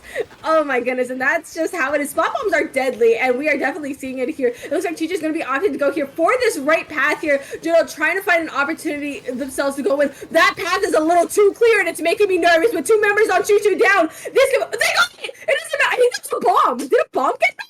Just Shadowwind trying to hold the zone here. Yep, it's gonna be a little bit tough here. They gotta find Golden Hour here. Just have to find an opportunity to give Choo Choo a little bit of a taste of their own medicine, moving into their base here. But oh, I heard that hammer from behind, and even I jumped. I got really nervous when I saw that, but the hammer not getting too much value. The Kraken coming out from Urza tries to make that distraction play again, and just this 1v1 Shadow and Urza right there. Shadow winning it out, but Aloha trading out for the side of Golden Hour. And it looks like Chuchu does have Cooler up on their side, so we're going to be seeing a lot of, forward plays here coming out from them. As we see the hammer from Keen trying to find something, getting picked off here by Tiddly. I think they're going to start beefing with the pencil, I'm not going to lie. But the pencil does have Cooler up as well, so they might just be dropping another one here for Chuchu soon to try and give them an opportunity to go in. As almost every special in the book is coming out from Chuchu, but Golden Hour is still holding this zone strong. Despite their pencil going out, all they got to do is hold. If they could just continue to keep Chuchu at bay here, they might be able to grab the lead from them. Yeah, it's a couple seconds towards lead. Synapse trying to go for the paint. Gets Aloha from the side. But is this going to be a lead for the side of Golden Hour? It's not. The penalty gets put on the side of Golden Hour. Just barely 3 points off here from getting that lead to Chuchu just by a hair, being able to apply that penalty onto Golden Hour here. Ooh, it's going to be incredibly rough here for Golden Hour. Speaking of it, because they just went 3 down, allowing Chuchu to basically force them into a lockout situation. Yeah, for sure. They need to be really careful here. The cooler does go out for the side of Golden Hour, takes down Keen, but the counter cooler from the side of Chuchu is going to be key here. It's going to get very tough here, but it looks like Golden Hour is still keeping their head in the game as Urza's able to find the pick. Kraken's coming out to make a lot more space for the side of Golden Hour. All they got to do is cap the zone, but the pencil's going to be fighting there on the side of Chuchu to try and keep it, but it's not going to matter because Golden Hour is capping it once more. Oh, they got so many penalty points to go through here. Keen taking off too. Keen with the double with the hammer, all gets picking out by Aloha, but that was penalty put onto Chuchu. This is Golden Hour's chance to push up with the wipeout. Oh my goodness, they are going right here, right for the lock here, but they have to be incredibly careful because this is also just as risky playing this far up here, but it looks like they're going in with all the confidence in the world, and I love it because it is paying off here. If they can stall this zone, stall this middle here, they can possibly take this lead back. They have maybe at least like 10 seconds to go here before they can get lead, and they're constantly taking members of Chuchu down. This might just be a knockout for Golden Hour if they can just hold this through. Yeah, and this is going to be a knockout, especially with the big bubbler coming out, and that's the win for the side of Golden Hour. Like, right now, Chuchu is definitely in this lead, though, so Golden Hour does have to get a little bit more of a push going as well when they get the opportunity. Shadow fighting a Lottery Zuka, that's insane. But, Golden Hour does definitely have to get a bit of a bigger push here, just bringing it down to 43 in order to grab a lead, because if Chuchu can hold this here, that also means that would be the end of the set.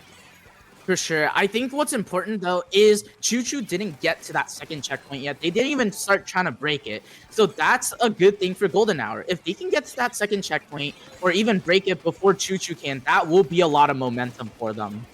Oh, absolutely. Here, it's just finding that opportunity to do so here. And it looks like they might be able to find it too, because a lot of this turf is definitely in their favor here, and they have Cooler out on the board here. If they can just find that opportunity and get some picks on Chuchu here, they might be able to go forward, and they're trying to find it. Seeing that jet come out of the field, that is 2 down on Chuchu right now. That is going to be pretty much an opportunity to try and go forward here. I know that Chuchu's not going to let up just yet. However, it's still an opportunity for Golden Hour. For sure. Golden Hour just slowly getting these picks out, trying to go for Synapse. Synapse taking the pick onto Aloha, and this might be Synapse just holding the stack, but the second checkpoint might be approached here. Yeah, it could be. It's getting close too, because that tower did move all the way down to 52. Again, just keep your head cool. You got a minute to do this. It's gonna get pretty tense here as we're approaching nearly the last 30 seconds of the game. Yeah, for sure. Last 30 seconds, we have Shadowin jumping back and forth, has this Trizuka, probably just trying to position themselves in a better spot to pop that Trizuka, but it's just kind of the battle of mid right now until someone starts pushing this tower. And seeing this bubble on the tower, this might be a good opportunity here for Golden Hour to try and take this lead back, slowly moving this tower forward. Arguably, that might have even been an early pop of the bubble here. But, Chuchu is going to be trying to, find an opportunity to, meet this in the middle. But that tower is rapidly approaching the lead. That's the last second lead. That's the last second lead. Bro, all they got to do is hold that. That's a last second lead, but they need to be extremely careful here. They also didn't get to the second checkpoint yet. So Chuchu can still get to the checkpoint. We see this sneaky flank from Aloha. Hello? Do we see Aloha yet? Bro, Aloha's got to make the... Dude, wait, this might just be it. That might just be it. If they can just grab the tower, that's it. Keen going down to Urza on that 52 gal. They see Shadowwind's tent shield but you know, they can't really push it yet. It's just like, oh my goodness, this has been chaos left and right here. Like, I'm almost like at a loss for words. It's just like, what is happening here in the House of Commons? Everything is happening in the House of Commons, if you ask me. Oh, for sure. We see Golden Hour here just trying to pick up the clan economy. Aloha with that Inkjet tries to go for the pick, gets the assist on one, tries to go for a second one. The second one is very weak, and that might be a basket open for the side of Golden Hour. They need more clams. They just don't have a power clam yet. There we go. Being able to form one here. They got to get a couple more clams here on the board. They are nearing that lead. Ooh, the 2 clams that they needed to get that lead were just gone right then there. As Chuchu just quickly ends the push just as fast as it's starting here. But Aloha is still under their base. It's like they have another power clam up and ready. I think they're going to be trying to hold this space here that they already have until that basket drops down once more. Ooh. For sure. That Trizuka from Shadow gets one. But, you know, all of mid is still the side of Golden Hour. They're trying to hold on. They're trying to play this patiently. They need a power and 1 to take the lead here. Yeah, it's going to get really close here. And it's going to be very tense here. It's just like Golden Hour cannot lose their cool here, especially because this is going to be crucial, especially if they want to bring this all the way down to a game 9 here. It's like play patiently, but don't respect them too much here because you'll lose all your pressure. There's so many things that could happen within this next minute.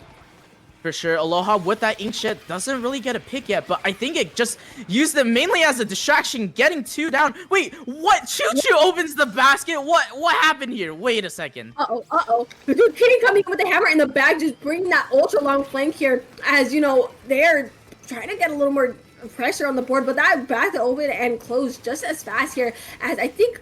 What? Where are we going? You know, that basket open was a little unexpected, but I'm not sure if it was... Never mind, it is a good idea now. I was gonna say, I'm not sure if it's a good idea because that gives Golden Hour an extra pity clam to work with.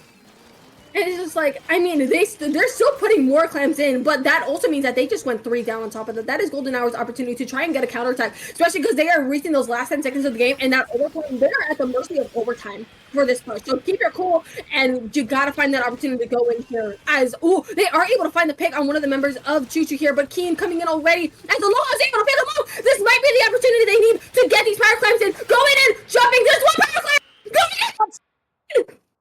They got the jumps in at the end there, and they got both power clams in. We're going to game 9. Dude, we're going to game 9.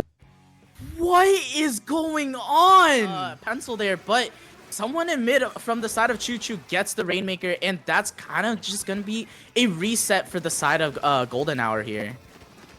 Oh my goodness. Yep. They just got to find that opportunity to get that checkpoint here up and going. I think Rainmaker might be going in for a reset as well here. Just finding your footing here. No, for sure. And you know, we're kind of back into that neutral situation at the beginning of the game. Hammer coming out for the side of Keen gets taken down by the pencil, and Urza trying to push Synapse here. Synapse actually going down to the pencil, and this is Golden Hour's chance to start pushing for a checkpoint. Especially considering that Choo Choo has 2 down here, and that checkpoint is now in the favor of Golden Hour. They're continuing to take picks off of Choo Choo. If they can continue to hold that pressure, we do see the Jet in their base. That Rainmaker is moving, and the bubble Jet! They're gonna go. That is down to 7. Golden Hour taking this push down to 7. As I said, no one is safe here, but Aloha just sharking here. Does anyone know? Okay, thankfully on the side of Choo Choo, they do take the Rainmaker out of their spawn, but Aloha I think is still in the spawn of Choo Choo here. Bro's feeling whimsical, but I think they're going to be getting picked up here in just a second. Unfortunately here, bringing one of the members down for Golden Hour, as Choo Choo does have this Rainmaker in their position, in their hands, and they are moving as a pack. As a squad, they're going to be going to try and bring the score way down here, but that also means their club. What? Hey, dude! I was about to say, Shadowwind has that vacuum, tries to get the vacuum push in, but barely gets it to 8, and that's going to be the stop. That could have that was very close to being a lead swap there for Choo Choo. That is insane and almost terrifying just how close it is. We are seeing Rainmaker Humpback in action here. We have a minute to see if this score is going to flip for Choo Choo, or if Golden Hour is going to be able to hold this, because I'm assuming they're going to be trying to build that back once more, because it almost got them that lead, and they said, hey, what if we just do it again? So, yep, as we see, the back, they got to overwhelm it, or else it's going to be lead. That is not lead yet, but that's 2 down for the side of each side. Keen with the right there with the pop. They're about to grab it. Doesn't get lead, but Shadowwind's still there trying to get jumps in. Move that Rainmaker. Y'all gotta move that Rainmaker out of the way. Oh, wait, no. I thought it was popped. I was about to say, that is gonna be... Dude, you guys just gotta move that. Just drop that down. Get it out of there. You got 20 seconds to hold this Rainmaker. It is getting a little too close here as we are seeing desperate plays go into the field as we have 10 seconds left. Golden Hour just has to hold this for 10 seconds to not allow Choo-Choo to even touch that Rainmaker. Oh wait, that might be it. I think that's it. Sweep. They got the reverse sweep. Yeah, I mean, Osmosis right now just kind of sharking here. We have Len and Atomic just both kind of chilling there. Now backing up, now that Anger's kind of exposed themselves with that Tenebrella. And Phoenix just running all around mid with that 52 gal is going to find the pick onto the Rainmaker as well. And, you know, sort of stall Osmosis a little bit, but Black Lotus has not really had, you know, that strong of a chance to push themselves. So now, I mean, they have the pop, they have a good amount of mid painted in their color. Anger popping the Zuka, 2 down on the side of Osmosis, 3 down. It's just going to be Zenith on the Wiper trying to stop this push, but they're still by the first checkpoint, and Zenith is going to go down, so a delayed wipe is probably going to make a checkpoint here for Black Lotus. Yeah, I don't think Zenith was anticipating Anger being able to react that fast to them approaching, and was able to pop that tent shield just in time to protect that Rainmaker. And this strategy is extremely strong for this part of the map, and we would have seen it earlier as well with Shadowwind on that tent, which, you know, you don't see tent very much in general, but seeing it 2 sets in a row from 2 very strong tent players on either sides of the globe is kind of impressive, actually. Yeah, I mean, I love to see good Tenebrella gameplay right now, and it's definitely working in the favor of Black Lotus right now. They have that lead. They force Osmosis to jump the Maker off the map, and even still, they're still pushing so much map control, running it up this right-hand side, going to find a pick, and going to get a few more points of their lead while they're at it. They are going to go 4 down, but only 2 up from Osmosis means they're probably not going to get that much of the map controlled by the time Black Lotus rolls back out. And, I mean, halfway through the game, Black Lotus definitely has a good position, but Osmosis does have that checkpoint broken, which means they can definitely get the lead back pretty quickly if they make their way back over to that area. So it's just going to be on Black Lotus to be strong on the defense and, you know, find ways to, you know, push and hold space while they still can. Zenith going to be popping that hammer right down the center there, gets the pick onto Noctis and forces the pencil to jump out of the center of the map there. So that does allow them to move this Rainmaker up once again. Len popping onto that snipe, but this time protected by that splatter color screen.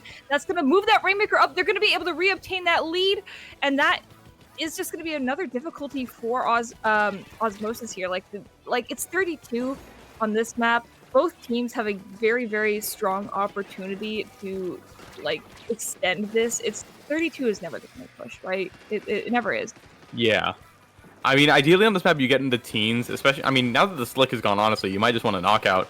But, yeah, I mean, 32, not a strong lead, but it's pretty much what they needed at this point to swing the game back in their favor for just a little bit. But a minute and a half remaining on the clock. Both these teams definitely have potential to extend their lead. And they both definitely would want to as well. Nox is going to find the trade there with Len. It's going to be trying to find another pick. Atomic, though, is going to be getting the pick on Noctis, running in the bubble, but it's going to get traded out themselves. And picks are just happening so often here in this little corner. See this Pop's Hammer going to be taken down by Phoenix, though. And Black Lotus definitely has the makings of a good push, but Len is still behind them, putting on so much pressure. And, I mean, these teams have not had a good chance to, you know, concentrate around certain areas in a while. It's just been picks here, there, and everywhere. And I mean, stalling this clock a little bit is exactly what is going to, you know, work well for Osmosis here. As Zenith is going to find 2 picks and 2 left on the side of Black Lotus, means that this is a great chance for Osmosis to, you know, extend their pressure area and maybe even, you know, push the Rainmaker a little bit. Yeah, Osmosis definitely playing like their best defense is their offense. And you can see with a roster like that, that is the prime opportunity for them here.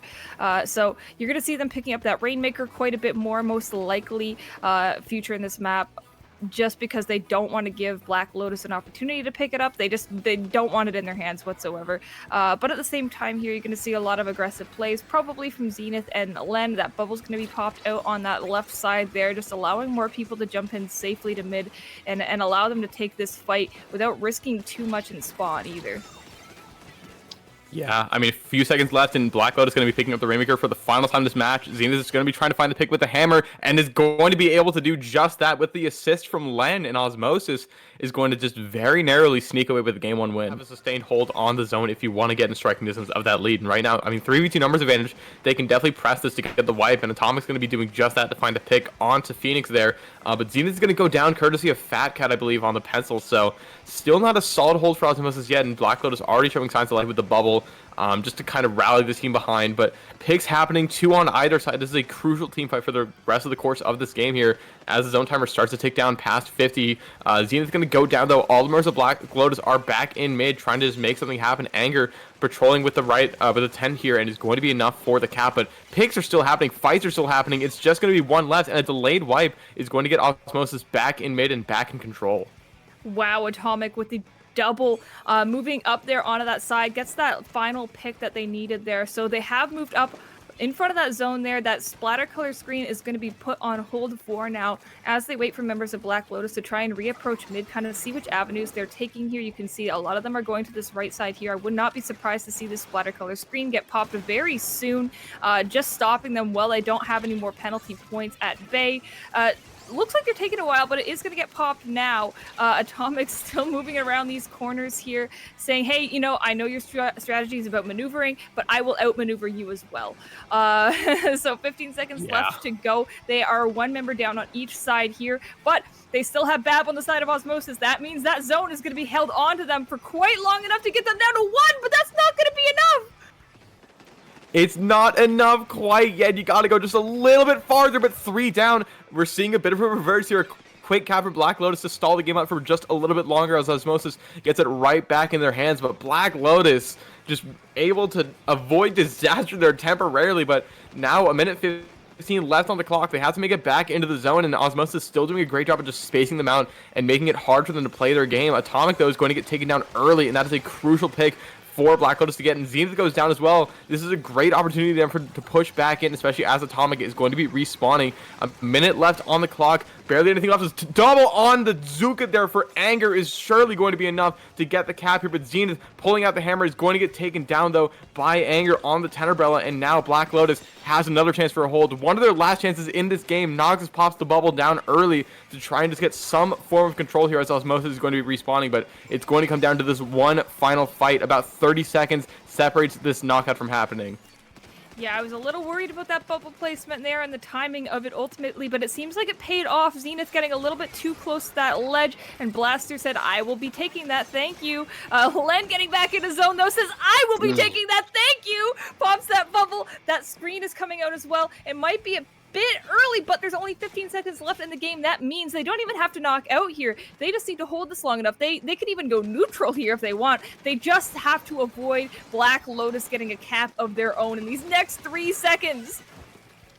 Oh my goodness, few seconds left, but it's not going to be enough. The zone was in neutral when the time said 0, and Osmosis is going to take game 2 in another very hotly contested game between Noctis and Len. And I mean, Len has definitely been popping off in the last game. Noctis has definitely been having some great moments as well. So, I mean, Blaster's on tower control. You know the vibes. Let's get into it. Phoenix on the V-shot here for that Zuka spam. Same stuff from Osmosis here.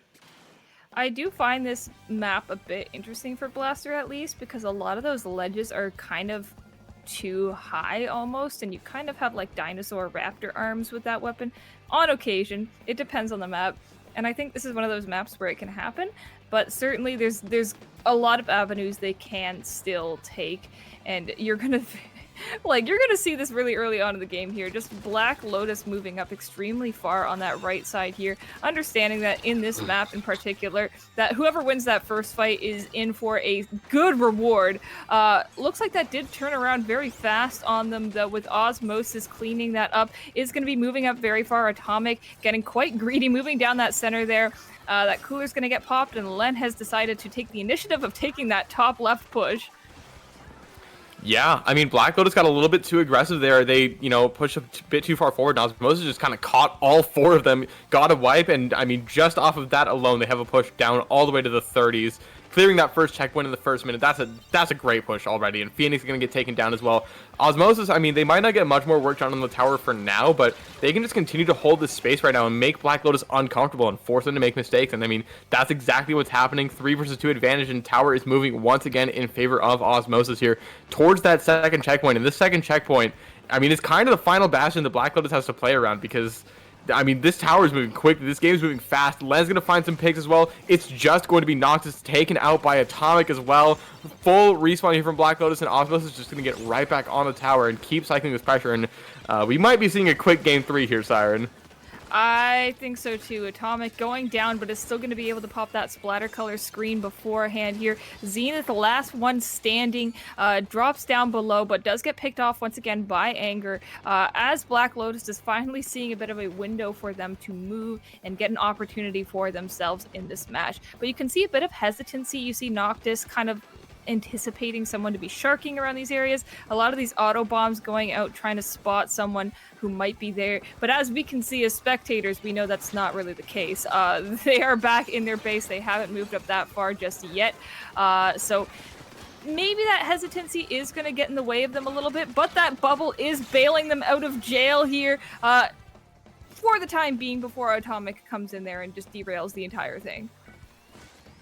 Atomic is just so strong on the squeezer there, and I mean, Zenith just shows up with the hammer right when they need to, and that is going to be an end to that push there for Black Lotus. And they weren't even able to get that first checkpoint down, and they have to get both checkpoints down if they want to get this game going in their favor. And I mean, you do not want to be staring down the barrel of an 0-3 deficit, especially in Div X. I mean, we saw it a bit earlier, but that was the last set was definitely a rare kind of thing, and Black Lotus definitely does not want to be trying to replicate that. But they might not have much of a choice right now, as this tower already moving past where that second checkpoint once was, and Noctis once again the last one alive.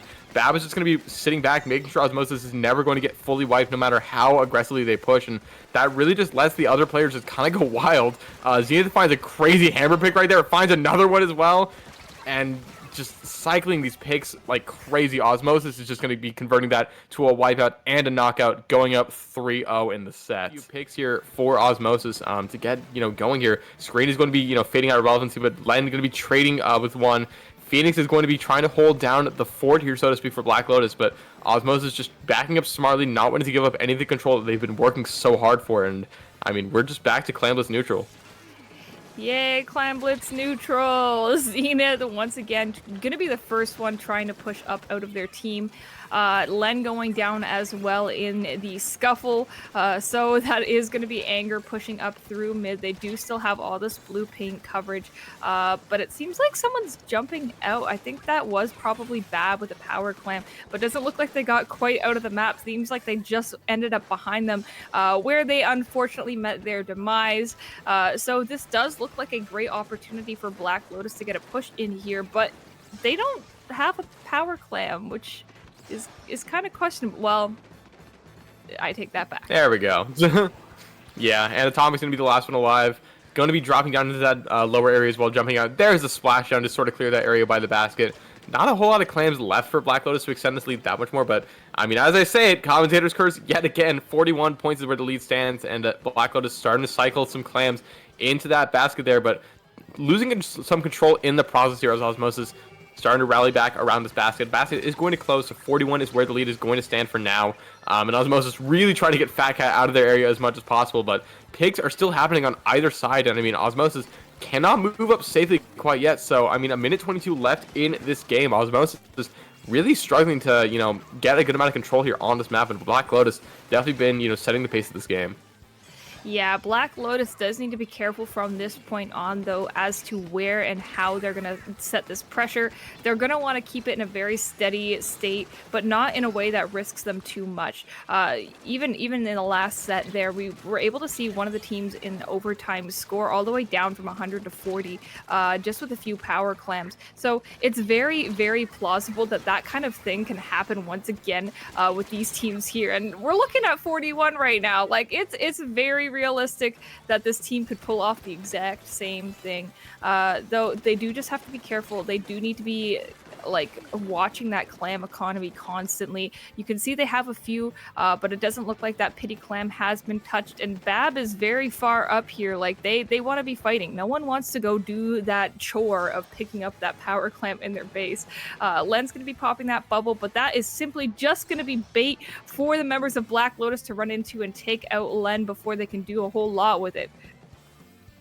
Yeah, 10 seconds left of the regular timer here. It's do or die right now for Osmosis. They're going to break the basket, but they don't have much clamps for a follow-up quite yet, and they're definitely far away from the basket, especially courtesy of that splash. And they're going to go 3 down as well. Bab cannot make it in time, and Black Lotus in the response is going to be taking game 4 and getting themselves on the board. Checkpoint as soon as possible. Zenith's going to be running it with the hammer into 3 people. It's not going to work out for them, though. Bab going to be getting the checkpoint popped at least. So, I mean, at least Osmosis has that going for them, but they don't have much control beyond the checkpoint and not much hope of winning this fight as well. So, Black Lotus is probably going to be able to defend by this first checkpoint area here. Zenith is going to find a pick with the hammer, but getting it taken down by Noctis. Screen coming out from Atomic, as well as, Bab taking control of the Bats area here, but not going to be enough to get this Rainmaker keep going as it's going to reset. But now Black Lotus going to be fighting, with their bunker, not in their control. That is pretty brutal on this map, and they are fighting at a pretty, significant range disadvantage without that pencil. So, I mean, this could be a good opportunity for Osmosis to, space them out, find some picks, slow the game down a little bit, and just force Black Lotus to make some mistakes as, they try to run in. Yeah, you can see Zenith here taking the same kind of strategy once and once again. I can tell they're not necessarily going for picks inherently, but they're trying to disrupt anything they have onto the side of Black Lotus. That cooler is going to be coming out and allowing them to repeat that strategy once again. Zenith already back in here. Phoenix pulling that Rainmaker back and trying to reset it, but is actually killed while hanging off of that ledge there. Bab going to be popping that Rainmaker. Zenith's going to be going down there. Seems like Bab is able to pick that up, hugs the wall long enough to get the lead, and it's going to drop it down to 16 points. That is quite the lead on this map. That is very, it's defendable. That is the term I will use. Yeah, I mean, it's defendable, but dropping it down is exactly where you want to be. Below 20 points is, I mean, about as good as you could hope for on this map. So great spot for Osmosis. I don't know who got the pick, if it was Len or if it was Bab, but crucial pick onto Phoenix into dropping the Rainmaker. Just absolutely incredible. Phoenix not able to find Atomic for a bit, just finally able to find them. But a minute left on the clock. Another just reversal of momentum here for Osmosis in Rainmaker. A bit of a pattern here. Now Black Lotus, the onus is on them to get to 15 points in the next minute of gameplay here. Phoenix already pushing up, taking control of the enemy bunker. This is a crucial spot. They know that Atomic is there as well, and they have to find the pick. They are able to do just that. Fat Cat pushing through the sneaky here. Bab is already going to be seeing them with the pencil, but this AoE is trying to get them, displaced as much as possible. Len finds a pick, but here comes the splash and try and clear the way for this Rainmaker to run forth as much as possible, and it's going to come down to the very last second here as Fat Cat does not want to take any risks at this point. That could be fatal for the state of the game. Zenith is going to be popping the hammer, trying to hunt down this Rainmaker, but it's going to get stuck in that wall just a little bit. But Fat Cat going to be taken down by Len. 3 down on the side of Black Lotus is just going to be Phoenix, and that is going to be a full wipe with 10 seconds to go, and that is surely going to be enough to get Osmosis a win here in Game 5. Yes, Len popping that protective bubble as Zenith closes out the game with the squid bag. Wow. Oh, man. I guess that is what you do when it's game set point, right? Or something with long AoE. Maybe we see a range blaster. I don't think we do, but, it's not out of the question. Yeah, it's out of the question, sadly. I know, I'm personally a range blaster player, so I would love to see it, but, I mean, Len and Noctis, definitely pioneers of the vanilla blaster, so no surprise to be seeing them on that as well. So we're seeing Phoenix going back to that 52 gal, not feeling the love on the squeezer, and really, or on the Zook at least, and really wanting that wall back. Wall is very strong on the map, so no surprise there, but Bab already taking position on the 10s. You know exactly where the pencils are going to be for most of this game, especially in neutral here. Black Lotus gets the early zone cap here, but Zenith pops the hammer. Not going to find anything, though. 2 down on the side of Osmosis here. 3 down. Black Lotus is probably going to be able to convert this into a ton more points, but Atomic still behind them. Finally going to get taken down, though. Black Lotus should get the zone cap fairly soon, but not if Len has anything to say about it. Finds one pick. Is going to find another on the Noctis, and almost single-handedly turns that position right around thanks to Atomic stalling it. Yeah, I was really impressed by that. I thought with Atomic having that cooler, they may have opted into jumping out because they would have been able to get out of that situation scot-free and return with their teammates, but decided, yeah, you know what? My teammates don't need me. I have a lot of trust in them. I will hold this until they can come back, and was able to very confidently do so. So props to that. Holding this zone here, we see Len taking that top mid, probably trying to save up a little bit more just for that bubble to retain this zone a bit longer here. But smartly, these teams have both decided to, well, just Osmosis has decided to retreat for now. Len going to be going down, caught up in that splashdown while trying to flank, and it's kind of a return to neutral, even though the points don't really indicate that. Yeah, I mean, we are, back to neutral. Black Lotus, quickly chipping away at the lead that Osmosis currently has. It's going to be flipping in about a few seconds here. Osmosis is just trying to stay back. They don't want to be taking any risks because, I mean, a team wipe at this point is a knockout. No doubt about it. So just trying to be careful. They have the cooler online. They're trying to get some specials. They have Hammer. They have Bubble.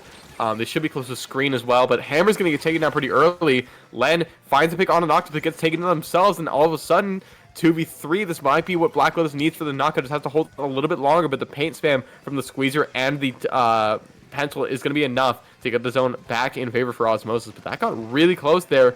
And now Osmosis, I mean, still cannot rest easy. The Zook is hunting for them. They're very out of position here, so Black Lotus is probably going to get the zone back in their favor really quickly, so Osmosis has to do it all over again. Yeah, I'm not going to lie to you there. I thought that was going to be curtains for this game for Osmosis. I thought it was going to end very quickly there. That splatter color screen kind of coming in clutch and forcing Black Lotus to make a very difficult decision there to move forward through it, and not quite able to win that fight and get that knockout secured, but was enough for Osmosis to get in there and get another cap and give them another opportunity, even though that we're now staring down the barrel of a very short penalty and a very short point timer after that. Yeah, we might just be back into knockout territory, so let's go. Let's see if Osmosis can get the zone cap in about 5 seconds, because that is what they need to do to get this game going for any longer here. But Zenith goes down, Len goes down, and Black Lotus is going to be getting the knockout here in Game 6, and it's going to be taking the set count 4-2. That tower moves very slowly, but, I mean, that snowball can start to roll much faster than you might think, so Black Lotus really just has to do something, because they've been stuck in defense for the entirety of this match right now, and they've just... Osmosis is just not letting up a single second. Black Lotus has to find some kind of answers here. Yeah, very impressive how quickly the members of Osmosis were able to separate players like Phoenix and Anger, who were trying to take the same angles together. So you can kind of see them isolating each player. Atomic taking them down one by one with that squeezer. Doesn't even really have to engage at that range. Phoenix going to be popping near that tower once again, but picked off by Atomic, who's once again just taking these fights from as far possible as they can. And now we're down to that 20-point margin that I was talking about before here. This is quite literally the danger zone for the members of Black Lotus. Len trying to make sure they can seal the deal with these final picks before they try and go for that knockout, because they really just don't want to risk a wipe right now. So playing these aggressive angles, but not quite in a way that gets too far into their base. They're really rationing things out in a very clear, calculated way, and that's something I can really respect. Yeah, I mean, cool, cold, and calculated they were trying to be, but Osmosis just in a very commanding position. There's no real other way to say it. 15 points left on, I mean, their tower push right now, and Black Lotus has not even touched tower at this point. I mean, 1:30 left in the game. Not a lot of time left right now. They realistically have one, good push in them to try and get going. And I mean, starting at an even playing field, 2 players up a piece is not where you want to be starting that push from. Len is going to be trading out Phoenix as well, just continuing that stagger, and Black Lotus is just not able to regroup if Osmosis keeps finding these picks, and that's what Osmosis has been playing for. They just want to keep breaking that formation as much as possible and just delay the response as long as possible, because time is on their side as we enter the final minute, what could potentially be the final minute of the set. Yeah, you can see Black Lotus beginning to take a lot more risky plays here, as you see Noctis dropping onto that right side there, getting picked off for it, though. It seems like Osmosis has their feet very firmly planted in the positions they want to be in to defend this map. Len getting behind that tower there, taking down the other blaster Noctis in this game. Fat Cat is going to be trying to tap shot someone. Like, what is happening? I mean, it's just desperation at this point. 30 seconds to go, and I mean, Black Lotus barely has any players up, although Osmosis doesn't have a ton of mid control right now, so at least, I mean, that's kind of a green light for Black Lotus to start going, but not if the Atomic Laser has anything to say about it. He's going to find one pick, is already running away, trying to stay, just save as much as possible. Bab is going to be taken down, but Zenith is going to be coming fourth right now, holding onto that Zuko with just 10 seconds to go, and I mean, Siren, this might just be curtains for the Ludi season here of Black Lotus, the heavy favors at the start of things, but Zenith finds one pick with Zuka, finds another pick on Anger, and that's 3 down. Zenith gets the quad to seal the set for Osmosis. 5-2, punching their ticket to finals. Still having a hard time trying to find the zone. Yeah, Osmosis is having a rough go at the zone in the early stages of this game. Just a lot of control that Golden Hour had. Osmosis was able to at least combat them back here for just a few moments. The few weapons I'm gonna take some quick notes here, of course, is from Golden Hour side. The Junior and that Vanilla Tribe with the Inkjet and the Bubble is gonna be pretty key for them. We do see, I believe that if I'm not mistaken, that is gonna be the regular the Range Blaster, actually, Custom Range Blaster, if I'm not mistaken, there too. So that is what I'm noticing out of Golden Hour there, as they're gonna go 3 down. Osmosis gets the first cap of the game as well. The other thing to note, though, for Osmosis, they have that screen. Screen's been gaining a lot of popularity here at the higher you go div-wise, so gonna be curious to see how Osmosis can weaponize that. They're still holding firm to the zones here, Falco, and possibly, and we'll be looking to see if they can get the lead back, or lead first, rather. Yeah, and I mean, screen on this stage in particular is going to be very strong because there's really one path you're going to be pushing it, and the other team, they're just going to have to drop in that pit if they want to avoid the screen, which is pretty much a death sentence for them at that point. And look at this, we can see Osmosis trying to come up, but no, Char's going to be taking down Len and Zenith. It is just going to be Atomic alive for Osmosis, so Golden Hour are going to try and capitalize on that. They are going to take control of the zone. Tiddly is going to be trying to get into mid, unfortunately going to go down. I think that's where they were going to attempt to use a bubble to try and help support some of their teammates, but look at this now. Osmosis trying once again on the offensive side using the help of the screen. Len, unfortunately, is going to go down there on the right, gets the bubble out, but caught themselves in a 3v1. Atomic trying to stay alive in the bubble, and it's going to trade, but now it's going to be Zenith and Aloha. Can Aloha get away with any of those picks? And it looks like they cannot. So Osmosis still in control of the zone. Penalty points counting down. They're really going to want to try and get rid of this, and they're doing a good job getting rid of their penalty points and controlling the zone and keeping their players alive. That's the big thing too. Len was able to get that bubble out just in time before they went down themselves, which the rest of the team was able to follow suit with all that. But there is going to be the 2 down there, and that Stamp was able to stamp 2 members out of Golden Hour just like that. Now Osmosis is out of the penalty points. They are able to keep this push going here. We get to see Zenith with that wiper moving up ahead. They're still trying to see if they can get Golden Hour out of that zone, trying to prevent them from contesting. But Aloha there with that Ancient able to get the final pick. It's going to be just a trade with the assist. Osmosis is still holding on to both these zones for now. Now their Golden Hour is going to go 2 down, 3 down. This should be it for Osmosis coming up here soon. Zenith is just going to get the last few stragglers there, and Falco kicking off Division X Finals. Osmosis takes game 1. Yeah, that was a very solid win for Osmosis. Their offense, I think, was unmatched by Golden Hour. Just trying to de-rust a tiny bit before they move right along, as we're going to be queuing up into Inkblot Tower Control, famously the final destination of all tower control maps, as Golden Hour are going to stick with what they have. Osmosis, I believe, is going to be the exact same thing. I think virtually no changes. Okay, the only flexible change is just switching over to the other Range Blaster, but nothing else to note here, Falco. Yeah, I think these intermissions are going to be like a record short time. With the combination of these players are probably pretty tired, they know what they want to play, and they know what the other team is going to play too. They just already have all of their tools up their sleeves. So again, we're not going to be sitting in a 3 to 4 minute intermission while these teams make moves. They're going to be ready to rock and roll. And we are going to be seeing that neutral game here at the very beginning. It's going to be Len who's going to be going down, and then it's going to be the bucket player on the side of Golden Hour. Zenith here from behind, trying to use a stamp, going to be chasing out Urza, and they do, throwing the stamp at the tower as well. Golden Hour only really getting to 87 right there, not quite to the first checkpoint, but hey, it's points on the board, Kian.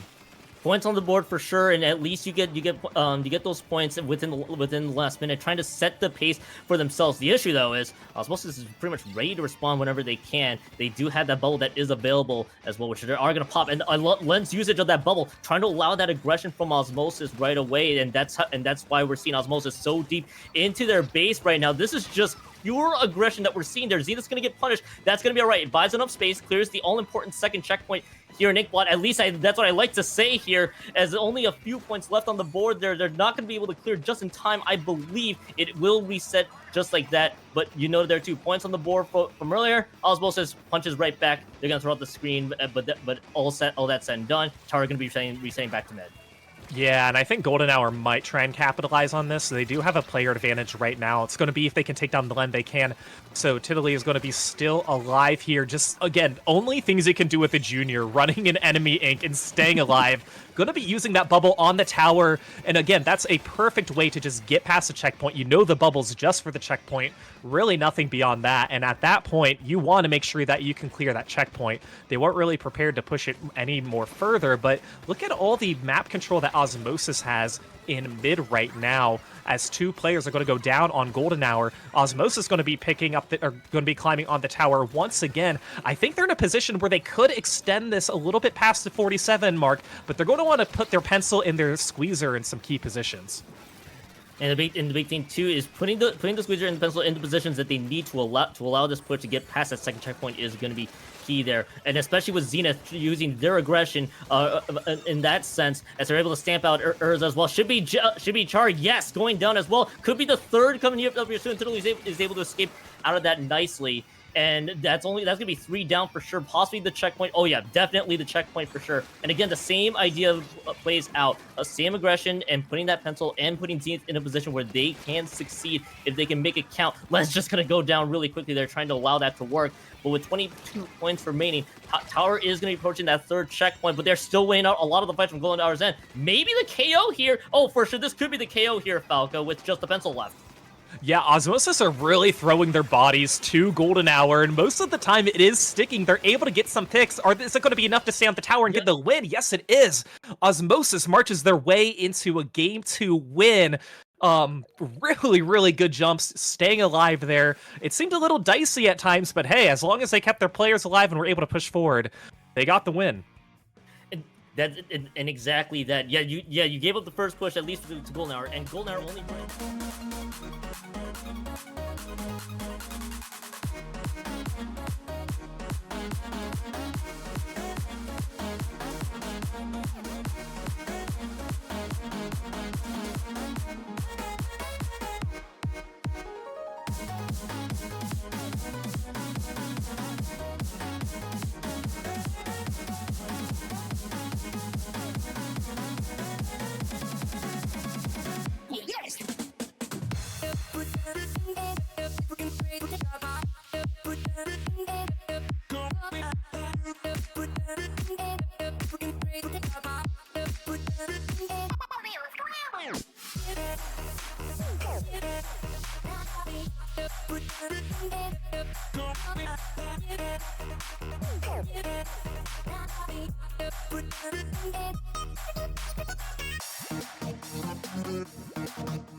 Hello, everybody, and welcome back to SplatoonTourney. I hope you all enjoyed those Division X highlights as well as the match that we saw earlier at 12.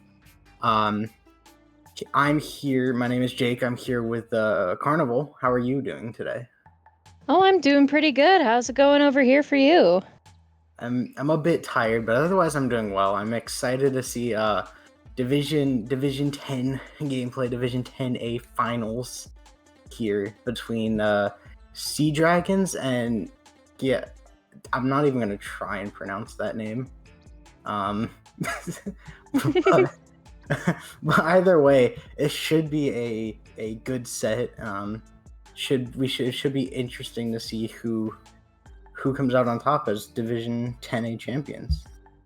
Absolutely. I always love to watch a championship set. As we move into these map modes here, we can see that we have Umami Ruin Splat Zones for our very first game, which is a more and more common pick as I've been seeing time go on, honestly.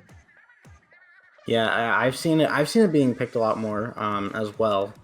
It's a very interesting map. It's one of the few double zones maps in this game, and it's very easy to, I guess, stall it because you can, there's two zones, so you can cap one zone, and it's very hard to get to the other zone without at least being called out or being picked off because you have to get up onto mid and then start painting the other zone, or in some situations, it's better to just go around behind it, which wastes time as well, which allows for the whole strategy of sort of a cat and mouse game to be played here on Umami Zones. Oh, absolutely. And honestly, I feel like paint support is very vital in this map mode more than anything because of those split zones being divided by that mound in the middle. It's a good map for long-range weapons. It's a good map for weapons that paint fast and paint hard. So we'll see if we have any of those options during this 10A match. I'm really excited to see. Yeah, and another thing you brought up about the paint, Strikes is definitely a very good choice for a map like this. It's because you're able to just strike over that midsection and you'll be able to cap it. But realistically, starting like on the start of the game and when those specials aren't active, it's more about team fights. Those take a big priority over really painting the zone, because if you can win your team fights, you'll be able to cap that zone easier, and then you'll be able to push up to a spot where you're able to just lock out the other team. So it'll be crucial to see here which team is able to win each team fight as the game goes on.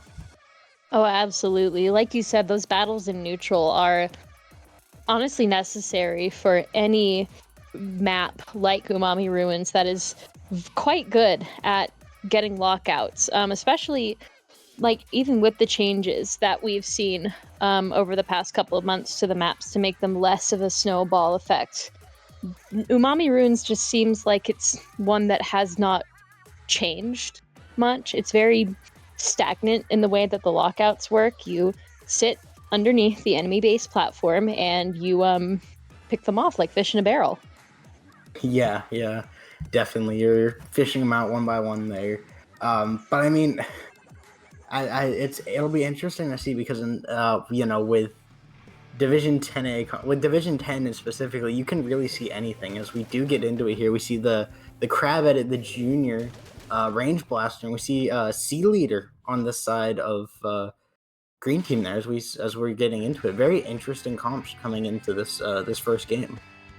Absolutely. We can see that Sea Dragons has picked a Tri-Nouveau, which is honestly a very good pick for this map mode in specific because it's easily able to cover the paint on both of those zones here. As we can see, it's a fight in neutral with the green team I don't know how to pronounce that. I'm just going to call them Team Tori. I hope that's okay.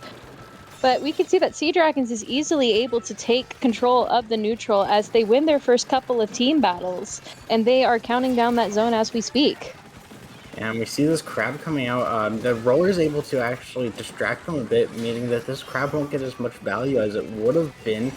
The roller is able to get picked off, but they're able to push in with that Kraken there, and with the second Kraken coming out as well, they should be able to cap this zone and push Sea Dragons back. pretty much into their own spawn at this point, as we'll have to see here if Sea Dragons will be able to get in there with that bubble. They do pop the bubble there, able to help let their team get back in, and the juniors pushing up, able to get the charger, but that's about it. And Team Tori is still in control of the zone, able to get the lead here as well. Absolutely. We could see that NZAP absolutely going nuts over near that dome there, just taking down 1 and then 2 as Sea Dragons is still yet unable to get a cap on the zone, but it doesn't seem like that'll be the case for long as they are pushing up. They have a bit of an advantage here, but they see that Team Tori goes 2 down, which means that they are going to be pushing up right here and taking space as they cap the zone. Yeah, and they're doing really good here at taking space. But as we say that the roller's able to get 2 there. They were able to get 2 there, which is going to be huge for Team Tori there. They should be able to get back in. However, the blaster just holding down that left zone, the one that should be harder to cap. They're able to keep the zone capped. They're able to get the lead here. They do see the jump, and they're able to get that there. They are able to get the jump. Unfortunately, they do get traded out. And Sea Dragons is 3 down, so they get it down to 30 points. But it seems that's about it so far. And Team Tori is going to have to work through that point barrier, that penalty, in order to get them more points. As we can see, there's a double Kraken over here in mid, as they're moving and grooving on top of that mid, able to get a pick. As we can see that E-Leader taking a bit of an odd spot here, but not for long. They're able to retake mid and position themselves to bring in jumps for their team. Yeah, and showing the strengths of that double Kraken, they are able to take a lot of space with those Krakens. They're able to really push the other team back and force them to separate, making them, take fights that they don't want to. We see here the roller is able to get caught out there, the chump's coming out, and the charger being the only one alive, able to get 1, almost able to get 2. They're in a very bad situation here. The roller's able to jump in and save them, forcing Sea Dragons to back up a little bit, but they really aren't that far back. They only backed up to mid. We see here the Zap is able to get 1. Zap's close to getting a second one there. The fight's going in the way of Team Tori, trades after trades, but the Zap able to get in and get another one. That's 2 down on the side of Sea Dragons, 3 down on the side of Sea Dragons. This is what you want if you're Team Tori. You have the space and you have a delayed wipe at this point. The delayed wipe is certainly good news for them as they narrowly avoid that mid splat bomb right there. We can see that E-Leader on top of mid once again trying to make a more forward position so that way they're able to take picks off of Sea Dragons. Sea Dragons trying their best to move into mid as they take a little bit, but unfortunately they're unable to take full control. It's 30-36 with Team Tori trying their best to stay alive, but they go 3 down and Sea Dragons is able to take back that zone with almost 30 seconds left. Yeah, and that range doing so well at taking fights, playing to the advantage of their range and playing on certain angles, they're able to get a couple of picks. So we do see that that's sort of a lockout process starting, but right as it started, it was interrupted by the Kraken coming out, unable to get one. The pillow, they are actually able to get one though, but the points are ticking down on the side of Sea Dragons. They brought it down to 24, and they're in a good spot here where unless they go 3 down, which as I say that Team Tori goes 3 down, that looks to be it. Sea Dragons able to take that first game. They had a really good starting battle in neutral, able to win all of their team fights, like you said earlier, and just really showing us really good control, really good team synergy. Oh my goodness, the matching emotes just makes it even that much better, honestly. Yeah, I mean, you can see a lot of team synergy here as we do see that sort of ending there. As we see the points tick down, they did use the Kraken here. However, that Kraken was close to getting 1 there, but they got stuck on that pillow, so they were forced to back up. An unfortunate spot there for, I believe that was the edit, but they really just couldn't win a fight to save their life. They were in good spots for fights, but the bubble was there. helping the range there, and everyone else just sort of fell. And at a time with like 2 seconds left, you don't really want to go 3 down. As we see that at the end there, that Kraken was popped just to try and do anything, but it was a bit too little, too late at that point. Yeah, absolutely. We can see us moving into game 2 as we see Inkblot Art Academy Tower Control, which is quite an interesting pick. Those 2 stacks on the side, much like Mako Mart, being vital for the tower control gameplay, as they are an easily accessible point onto the tower's line of action. Yeah, a staple map in competitive Splatoon, tower control Inkblot here. You talked about it, those stacks are very important and crucial, especially when you're pushing that first checkpoint, because the first checkpoint's like right by that first stack, and having like a range or a sniper up there will be crucial in being able to play, help play around the tower without having to be actually on the tower or push up in front of the tower. It's a good way of staying behind the tower so you can back up if needed while still having a good value. So we'll probably see some of those ranged weapons come out for this, but it's also, this is another really like, it's a really steamroll map. It's something that a lot of people are good at. If you get like a good push going, it's very hard to stop, especially on that once you get past that second checkpoint. Absolutely. And like you were saying, this is a very steamrolly map. The tower goes, and it goes very fast, especially when you have such well-coordinated teams like these two. And like you were saying earlier, it's all about the fights in neutral. It's all about the fights in mid at the beginning of the match. If you win those fights, your team instantly has the advantage. And that's very helpful on steamrolling maps like this one. Yeah, so we'll have to see here what what weapons get picked and what sort of play styles we'll see, especially with a comp switch could mean that a complete play style switch. They could just go the same thing. It's very hard to predict what teams will do in situations, especially when you go from one mode to another. Yeah, I definitely feel you on that one. It's very interesting to see, like you said, which weapons work well with what mode, with what map. Like Inkblot Art Academy, for instance, being a very long-range favorable map, like you said, those stacks being very important. But it's also very good for very sneaky frontliners and sharks, because there's a lot of barriers. There's a lot of places where you can easily hide and ambush the enemy if the time is right. Yeah, definitely. And I wouldn't be surprised if we did see that roller coming out again from Team Tori. It'll be interesting to see how they play it, because you can also try and get behind them. There's a couple of little blocks that allow you to get onto their plat here. As we do get into it here, we will see what comps come out. We see the Tri-Stringer coming out from the side of Sea Dragons, and we see the a 52, a very more standard special layout for the side of Team Tor, with the roller coming out, the 52, and the cooler and strikes. I'm really interested to see here what they do with that Stringer on the side of Sea Dragons.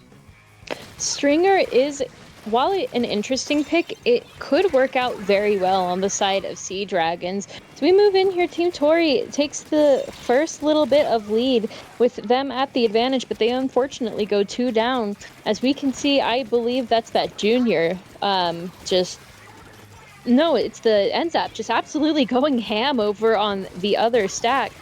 As we can see them easily able to take down one and then trade. It's just looks like it's an NZAP fight. As we see here, that finally they're able to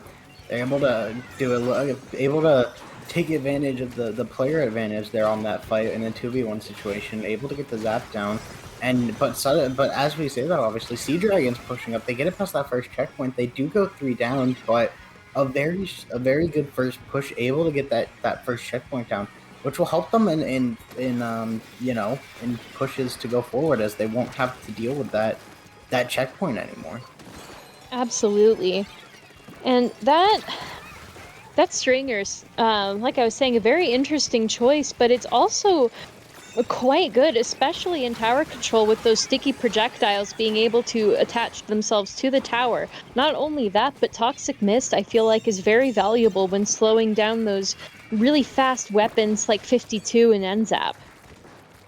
Yeah, and the combination of the bombs with the stringer and the blaster is a very AoE heavy comp here. As we see though, that roller able to set up by checkpoint 1, that should be able to they should be able to get that first checkpoint there. We see all the bombs coming down from the side of Sea Dragons trying to stop them. They are able to get the lead here, but it does not look like they will get much more as that Kraken is coming in there to stop the push here. We see the 52 playing by tower trying to just take a fight because they know they can win most of these fights. Unfortunately, the Blasters said that they can win that fight as well. We see the tuner going down on the side of Sea Dragons. It's pretty even so far. Not really anyone pulling ahead too much. Yeah, they are a very even match, like you were saying. As we can see Sea Dragons trying their best to set up to take mid for a push, but Team Tori is just able to easily counteract them at every turn. We see them saving. They have 3 specials on the side of Sea Dragons, though, so they're probably going to try for a push very, very soon, if not within the next couple of seconds, as they're able to move up and around. We see that Kraken come out and able to easily push ahead, trying to make sure that the path is clear for the Tower Rider, but there's nobody on the tower until now. Yeah, they were pretty late getting on that tower there. There was no one really around the tower, and we see that Team Tori is able to use that to their advantage, getting those strikes off and forcing them to really back up. We see the zap going down as well, a 1-for-1 trade pretty much, but the roller is able to get one and set up their bubble. The bubble gets taken down immediately by, I believe, the tower there, actually. But I mean, this left stack and the stringer being able to be on that left stack is huge for the side of Sea Dragons because they've been able to neutralize pretty much any sort of counter push or counter attack that Team Tori has. As we see here, the Sea Dragons are able to get the lead, and they should be able to get it to that second checkpoint. However, they are 2 down, meaning that they won't be able to get too much farther. They aren't able to get that second checkpoint, but they do get the jumps in to be able to get that second checkpoint. That's going to be huge with a minute remaining. Yeah, that Tri-Stringer was doing a really excellent job of not only tower dancing, but dancing on that stack with all of that ink coming their way, easily able to survive and make sure that that push went as far as it did. We can see Team Tori, though, they are pushing forward with as much as might as they can, trying to get that upper hand, but it seems like Sea Dragons is ready for them, as they are just taking them out one by one as they move onto their platform.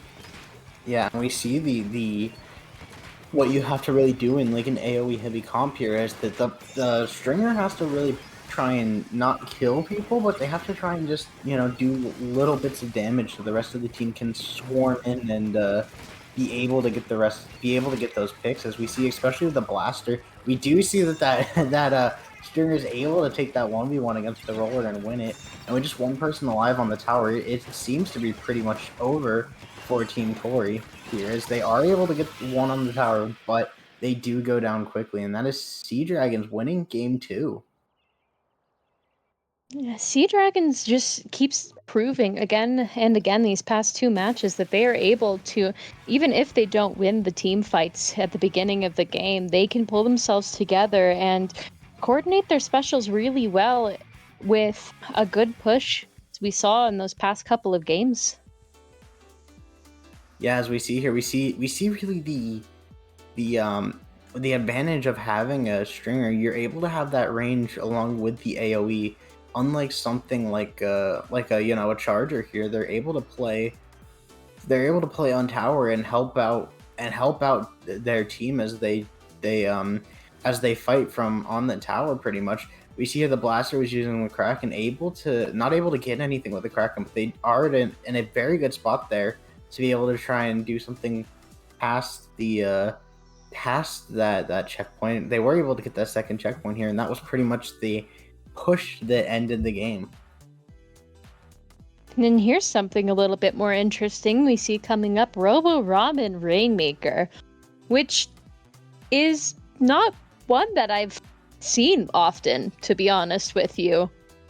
Yeah, that's certainly a map mode that I've never seen. I, I, I don't even have any strategy for this one that I could think of, because it's rarely played in a competitive format. I mean, realistically, it's gonna be pretty hard to KO because the second, the podium is sort of in the spawn, so it'll mostly be about who can get closer to that podium, and after the checkpoints go down, it'll more so be who can just inch their way forward enough. We'll have to see. This one definitely is another map that takes advantage of winning team fights. Team fights always important in any map, but some of them, take priority over sort of objective here, and this is probably another one of those maps where team fights are sort of priority here, is you have to win the team fights to be able to at least push up, because this is a very narrow road to the podiums. You won't be able to go anywhere pretty much around, so you have to take fights in situations, especially when you're by the checkpoints. Obviously, another thing with this map is the flanks and how people are able to wrap around completely behind you, so both teams will have to worry about that as well. Yeah, like you said, it's very hard to KO on this map. Mostly, in my honest experience, it has a sort of...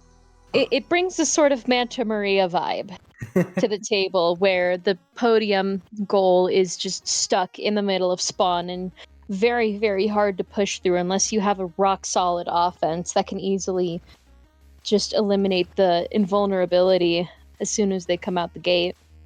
I honestly find that with the 2 checkpoints that you have access to, you can either go to the top one or you can go to the lower one. The lower one is easier to get to, in my opinion, because it's just a quick jump down from mid. But the higher one has more of an advantage when taking it, because even if you have to fight through the corridor on the opposing side, it gives a much clearer path to the goal itself. Yeah, 100%. The more winding path of the right checkpoint there, it makes it harder. I mean, you can go for it, but I mean, along with the fact that, it's a hard path to get to the goal, there's also just, you have so much disadvantage of being on the low ground, that with comps like these, because we've been seeing a lot of range and a lot of range blaster and a lot of range in general, it's gonna be probably better to just go for that left checkpoint, as we are getting into this third game here. On the side of Sea Dragons, we see a Carbon coming out and a Hydra, and Wellstring and Not on the side of Team Tori. Very interesting comp switches. Honestly, I don't know about you. I love to see a Hydra and comps. They're very fun to play, not only on the same side, but play around.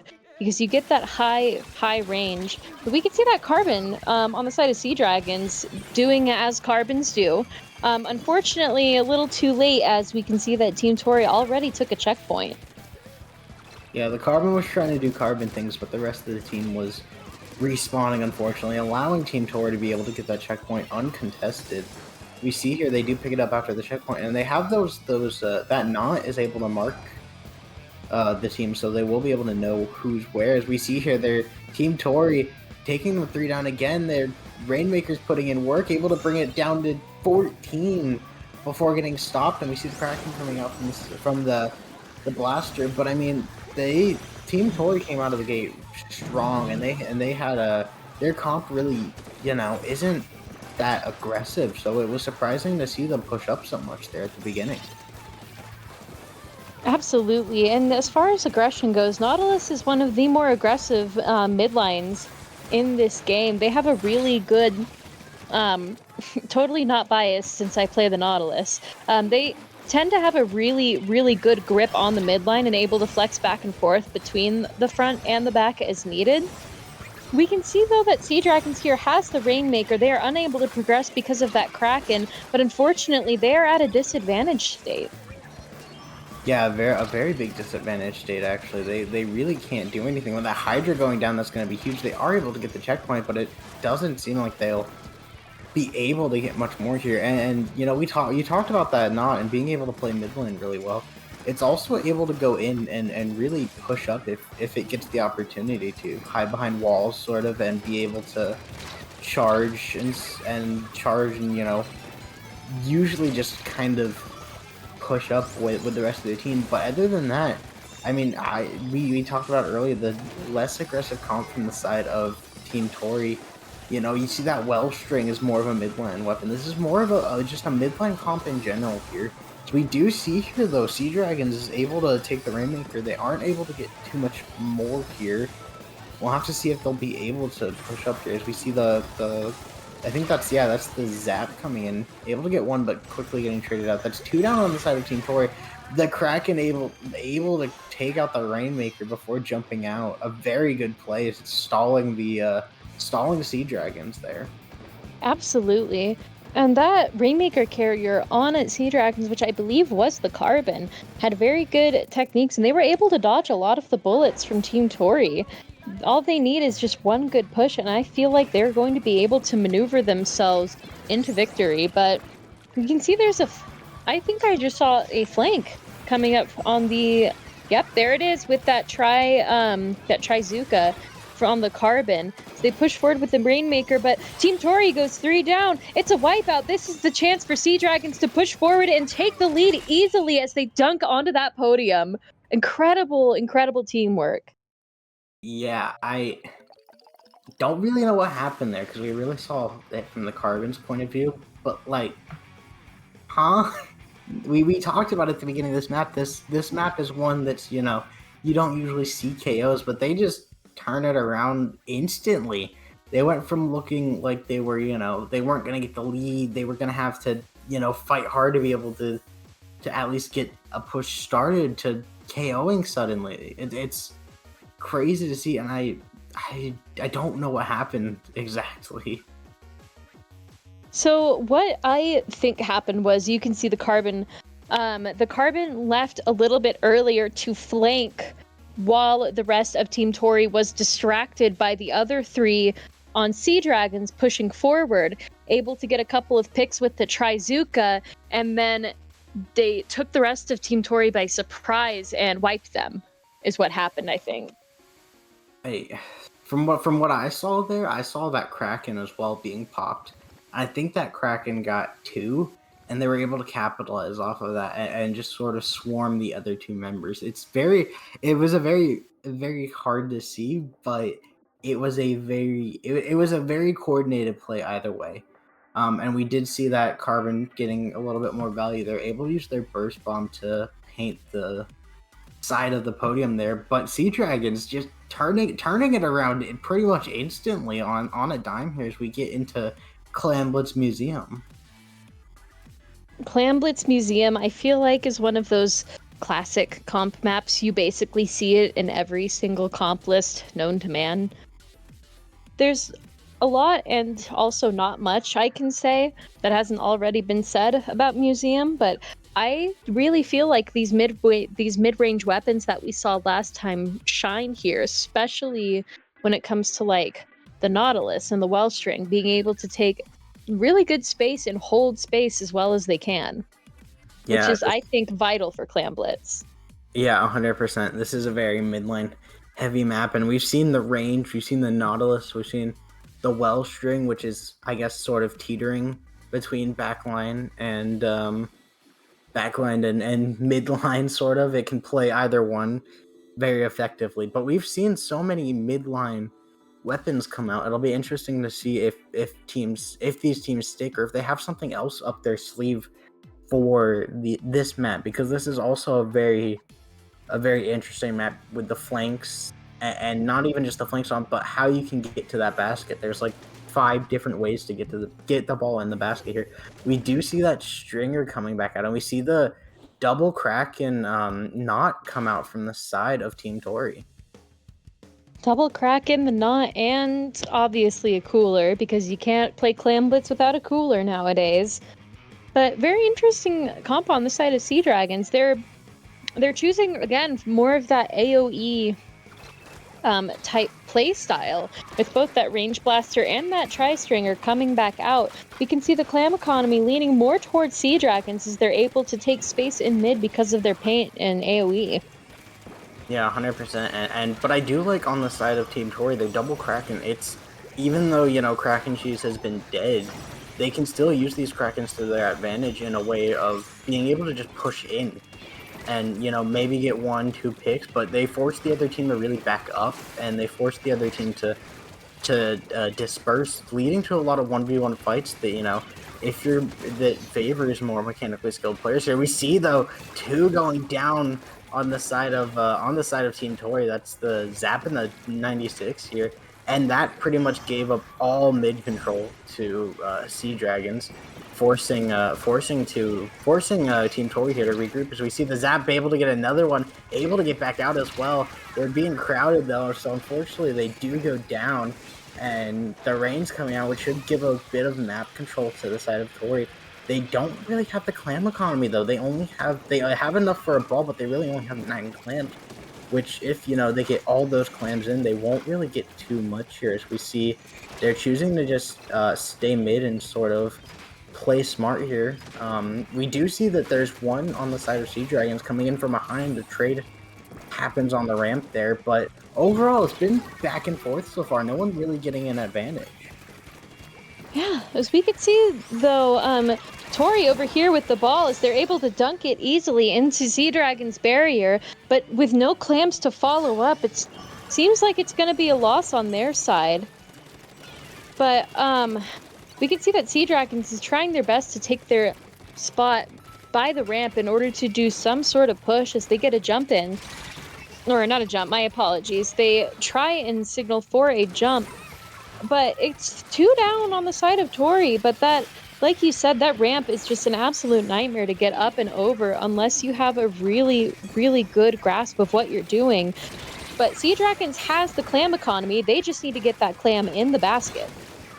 And really, really good defense from the side of Team Tori here, able to actually destroy pretty much every ball that was on the side of Sea Dragons, including that pity ball, which means that push sort of worked out well in their favor because they got rid of that pity ball that Sea Dragons had, even though they really probably shouldn't have done that push in the first place. It was only getting that one power ball in leaves you very very wounded, as usually you go 1 or 2 down to stop a push. So we see here though from the side of Team Tori here, they're able to get that junior going down. They're able to get a second one as well. That's going to be huge. The Kraken's just now stopping, but that's 2 down. They're trying to signal that hey, they have the plat, they have the space here, but they do go down in that trade. They get the ball here and they're able to use that Kraken. They should be able to get in with that Kraken.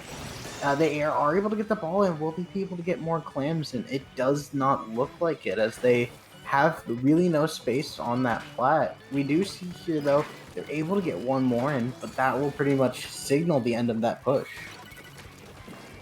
Yeah, they are chipping away slowly but surely at Sea Dragon's clam basket. That is so hard to say for me today for some reason. But there's less than a minute left, and Sea Dragons looks like they're preparing for a push, but unfortunately they do go 2 down, which is not ideal. They have that soda out though, so they are ready for the push to continue. But with only 6 clams in their possession, they don't have enough to form a ball or even dream about pushing that platform right now. And they lost their pity clam again there. A really good defense from the side of Team Tori. They're able to win their fights a lot, which is helping them win. Another one going, never mind, that was the Kraken popping out, but 1 going down, 2 going down on the side of Sea Dragons, 2 going, that's a 2-for-2 trade pretty much. They're able to get the ball, and then they have that bubble there, which is unable to do much more. They get a couple more clams in, but that is pretty much going to signal the end of this game. And Team Tori showing that they're not out here as the time ticks down and the game ends here. Team Tori still down 2, but they showing signs of life here as we get into as we see. They are not getting an easy. Sea Dragons is not getting an easy sweep this time, as Tori just able to, like you said, have that rock solid defense and keeping their clam basket as closed off as they possibly can. We can see that final push over here from Sea Dragons as Tori is just unable to grasp it for a little bit. They get a clam in on the side of Sea Dragons, and then it all goes downhill from here. Because even though they broke their barrier, they're 2 down with no clams, and unfortunately, Tori had the advantage and they used it. Yeah, 100%. But I mean, the other thing to consider is that wasn't even that big of a lead. If Sea Dragons had got that second ball in, they would have taken the lead there because they would have brought it down to 60. So Sea Dragons, they had a good push started there. You could see this stuff formulating and sort of how they were trying to play, but they just weren't able to get the clam. And Team Tori was able to capitalize on the advantage there of having more players by the basket than Sea Dragons, so they were able to pick off the team before they were able to get more clams in. Absolutely. We can see next up, we have Mako Mart on Splat Zones, which is a very, very, very good map in my opinion. I'm personally a Mako Mart liker. I don't know if anybody else in the chat is. Maybe I'm just a freak as a frontline player, but with Mako Mart, the long range formula just kind of falls apart depending on the weapon, in my personal opinion. It's a lot easier to run a midline on a map that is as small as Mako Mart is. Yeah, 100%. And definitely this is one of those maps that, everyone likes to counterpick. It's one of those maps. It's another map as well, like Inkblot, that stack control is very important here. If you have control of both of the stacks, you pretty much have control of the zone. And you're in a situation here where the other team will most likely play back and play for specials, being able to get ready and sort of like once they have those once they're forced back and have to paint for specials, it's a situation where you get more points, but you sort of expect that once those specials come in, you're going to at least lose the zone for a bit. As we do get into here, we see that no real comp switches from the side of Sea Dragons. We see that Tri Nouveau coming out, and we see the V Charger from the side of Team Tori. That's an interesting choice, choosing that over the strikes. Yeah, I'm not entirely. I'm pretty sure I know where this is going, as V Charger has Inkvac. I am expecting to see some Inkvac cheese if they can ever get it up and out. But Sea Dragons is easily able to take the first chunk of lead here, as they are still going with those points going down. It's 3-3 though, and no team really has an advantage state yet until they, again, both 2-2. These trades are happening, but unfortunately Sea Dragons goes 3 down, which is Tori's chance to take control, pop that zone, and start ticking that timer down. Yeah, and you talked about the back cheese, but the stringer on the side of Sea Dragons counterpicks that pretty much. They're able to pop that whale to pretty much stop any the vac from going out, forcing them to maneuver around instead of getting ink in that vac, or force them to try and get the vac filled up while being targeted through their vac there. It's a very good counterpick here as we see the range trying to go in and get one. They are unable to get anything. That zone's gonna that zone's actually not gonna neutralize. They're able to not fill up that vac and make it so that the back shot was very weak, but the Kraken able to get in and get one there and able to pretty much flip the zone. The Rangers in a very unfortunate spot here, putting down their wave breaker, but they're unable to do much more. The whale's coming out from the side of Sea Dragons, but we aren't able to do much. As I say that though, one going down on the side of Team Tori, they're able to get the lead here, but the zone will most likely be neutralized and probably capped by Sea Dragons. Of course, as I say that, a bit of a commentator's curse, 2 going down on the side of Sea Dragons, and Team Tori is able to cap that zone and keep the push going. Yeah, like you said, a little bit of commentator's curse there. Team Tori goes below 40 points as they seem like they have this one in the bag. They are unable to get back control of that stack, though, which is unfortunate for them as they immediately get blasted by that range blaster. And that range blaster taking another one down and maybe even another two before they go down. But Sea Dragons is still at a bit of a disadvantage state here. They don't really have the paint in the right spots in order to... And as I say that, commentator's curse, they cap the zone. Yeah, we see here they're able to push the points down a little bit, but they haven't won many fights here. They are one down. They're just trying to keep it neutralized at this point, but they are unable to. Those penalty points getting placed on Sea Dragons, and another one going down. The tries coming from behind. They're able to get one. Will they be able to get the second one? No, they won't. Forced to back up there as they had the range disadvantage there, but that is Sea Dragons capping the zone. They should be able to get those penalty points down here, but it'll be interesting to see if they're able to keep the zone capped enough to take lead. They need to hold it for 10 more points here. Those penalty points are gone, but we see here that Team Tori is able to push that in very, very quickly. That's one going down. They're able to get the lead, though. Sea Dragons are barely able to get that lead, bringing it down to 26 with 1:30 left. They're able to bring it down more, able to cap the zone. They haven't really been winning their fights, but they've been doing really well at painting over the zone. That Charger with a nasty shot, but the points are still ticking down. Team Tori barely able to keep the game alive here. Another good Charger shot from the side of Jules there, but Team Tori able to survive there and keep the zone. There's penalty points are starting to take down, but with a minute left, they really have to be worried about these specials.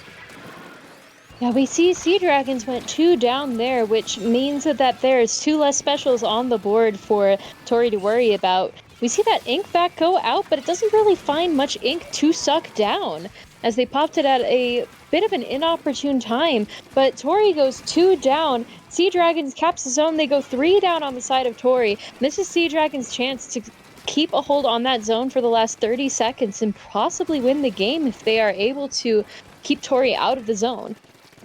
Yeah, but there's still 20 seconds left. That's enough time to get specials on the board here. We do see that Cooler coming out and the Kraken coming out. We see those specials, as I said, those specials coming out from the side of Team Tori. Able to cap the zone, but they aren't able to do much more. The Zap goes down, the Kraken ends, the Bubble coming out from the side of Sea Dragons, but they're able to kill the Junior there. They're 2 down on the side of Sea Dragons, but they aren't able to cap that zone in time. A great effort from Team Tori, but a better effort from Sea Dragons. They're able to just keep that zone neutralized enough to let that overtime run out. Yeah, Sea Dragons really showing their stuff here as we move into, I believe this is match point next. Yeah, if I remember correctly. This is match point for Sea Dragons here. They have the advantage. They have the advantage of being on match point here. They only have to win 1 more. Team Tori has to win 4 more just to win it. They have to win 3 more just to tie it up alone, and that's a hard thing to do in a situation like this. Absolutely. Sea Dragons was very, very good with their ink management in that last Splat Zones match. Even though they were losing most of their fights, they were able to just really keep a good capital on the zone itself. We move into game 6, we can see we have Manta Maria tower control, which, like Manta Maria Rainmaker, is a slog. Yeah, that's the right way to put it. It's very hard to push this tower, especially with how many ledges there are. The constant disadvantage of being under opponents, or even to opponents. It's a very like you said, it's a slog. It's a very hard map to push. So we'll have to see what teams come out with. And this is another one of those maps where team fights are very important, especially when being able to push the tower, because if you don't get kills, you don't get splats here, you can't push the tower because both teams are fighting around the tower, and it just goes on and on and on until the game ends with like a 10 3 score line or something. I could say Manta Maria is a slog, and Yeah. I think I would just objectively be correct. No, It's I agree. I to think me you're personally, fair. since I'm a lower level player, I haven't really found how to move around it quite yet. But as we move into the matchup point, let's see how these comps have changed. If they have, we see a pencil being swapped out for that Tri-Nouveau. We have the Tri-Strikes Charger and the Wellstring on the side of Team Tori. Some very interesting comp switches here as we're moving in. And something we completely forgot, you completely just glossed over, is that screen from the side of Sea Dragons. I really like that pick actually. It'll be able to actually make this they should be able to at least push towers a little bit here with that screen when they put it down here. We do see one going down on each side, 1-for-1 trade, and this is a very good start for the side of Sea Dragons. They get 2 down and they're able to get that bubble off. It's a small bubble, but it's enough to be able to block the tower. Either way, they get another pick down, and this is sort of the fights we were seeing taken. That's another one down. That's 3 down on the side of Team Tori. And Sea Dragons, they should be able to get this first check, and they should be able to get into that second check at least here. Sea Dragons is showing us here on SplatoonTourney that this is what the 10A champions should be made of if they are to win. They are just absolutely going ham at this point. They're able to keep a hold on the bunker, on the tower with that Kraken, as they are able to just easily take pick after pick off of Tori. You can see they're really in their comfort zone. Yeah, this feels like a map they've drilled into their gameplay. It feels like a counterpick map at this point with how well they've been playing. They see that Junior up there just making a distraction, forcing the rest of the team to sort of not focus on them, but be aware of them. And that allows them to not be able to take as many fights here. As we see 2 going down on the side of Sea Dragons, Team Tori should be able to at least get on the tower. I say that though, 2 going down on the side of Team Tori as well. The pencil going down is going to be huge. That's another one going down on the side of Sea Dragons. They're in a big situation. It's a wipeout for Team Tori. That should be the first checkpoint for them. And suddenly, we've got a game. And we can see Tori over here pushing forward, pushing past that checkpoint 1 as they're trying their best to lock Sea Dragons out from that left side so they don't get a flank, and successfully being able to do so. That Wellstring taking the tower, and Team Tori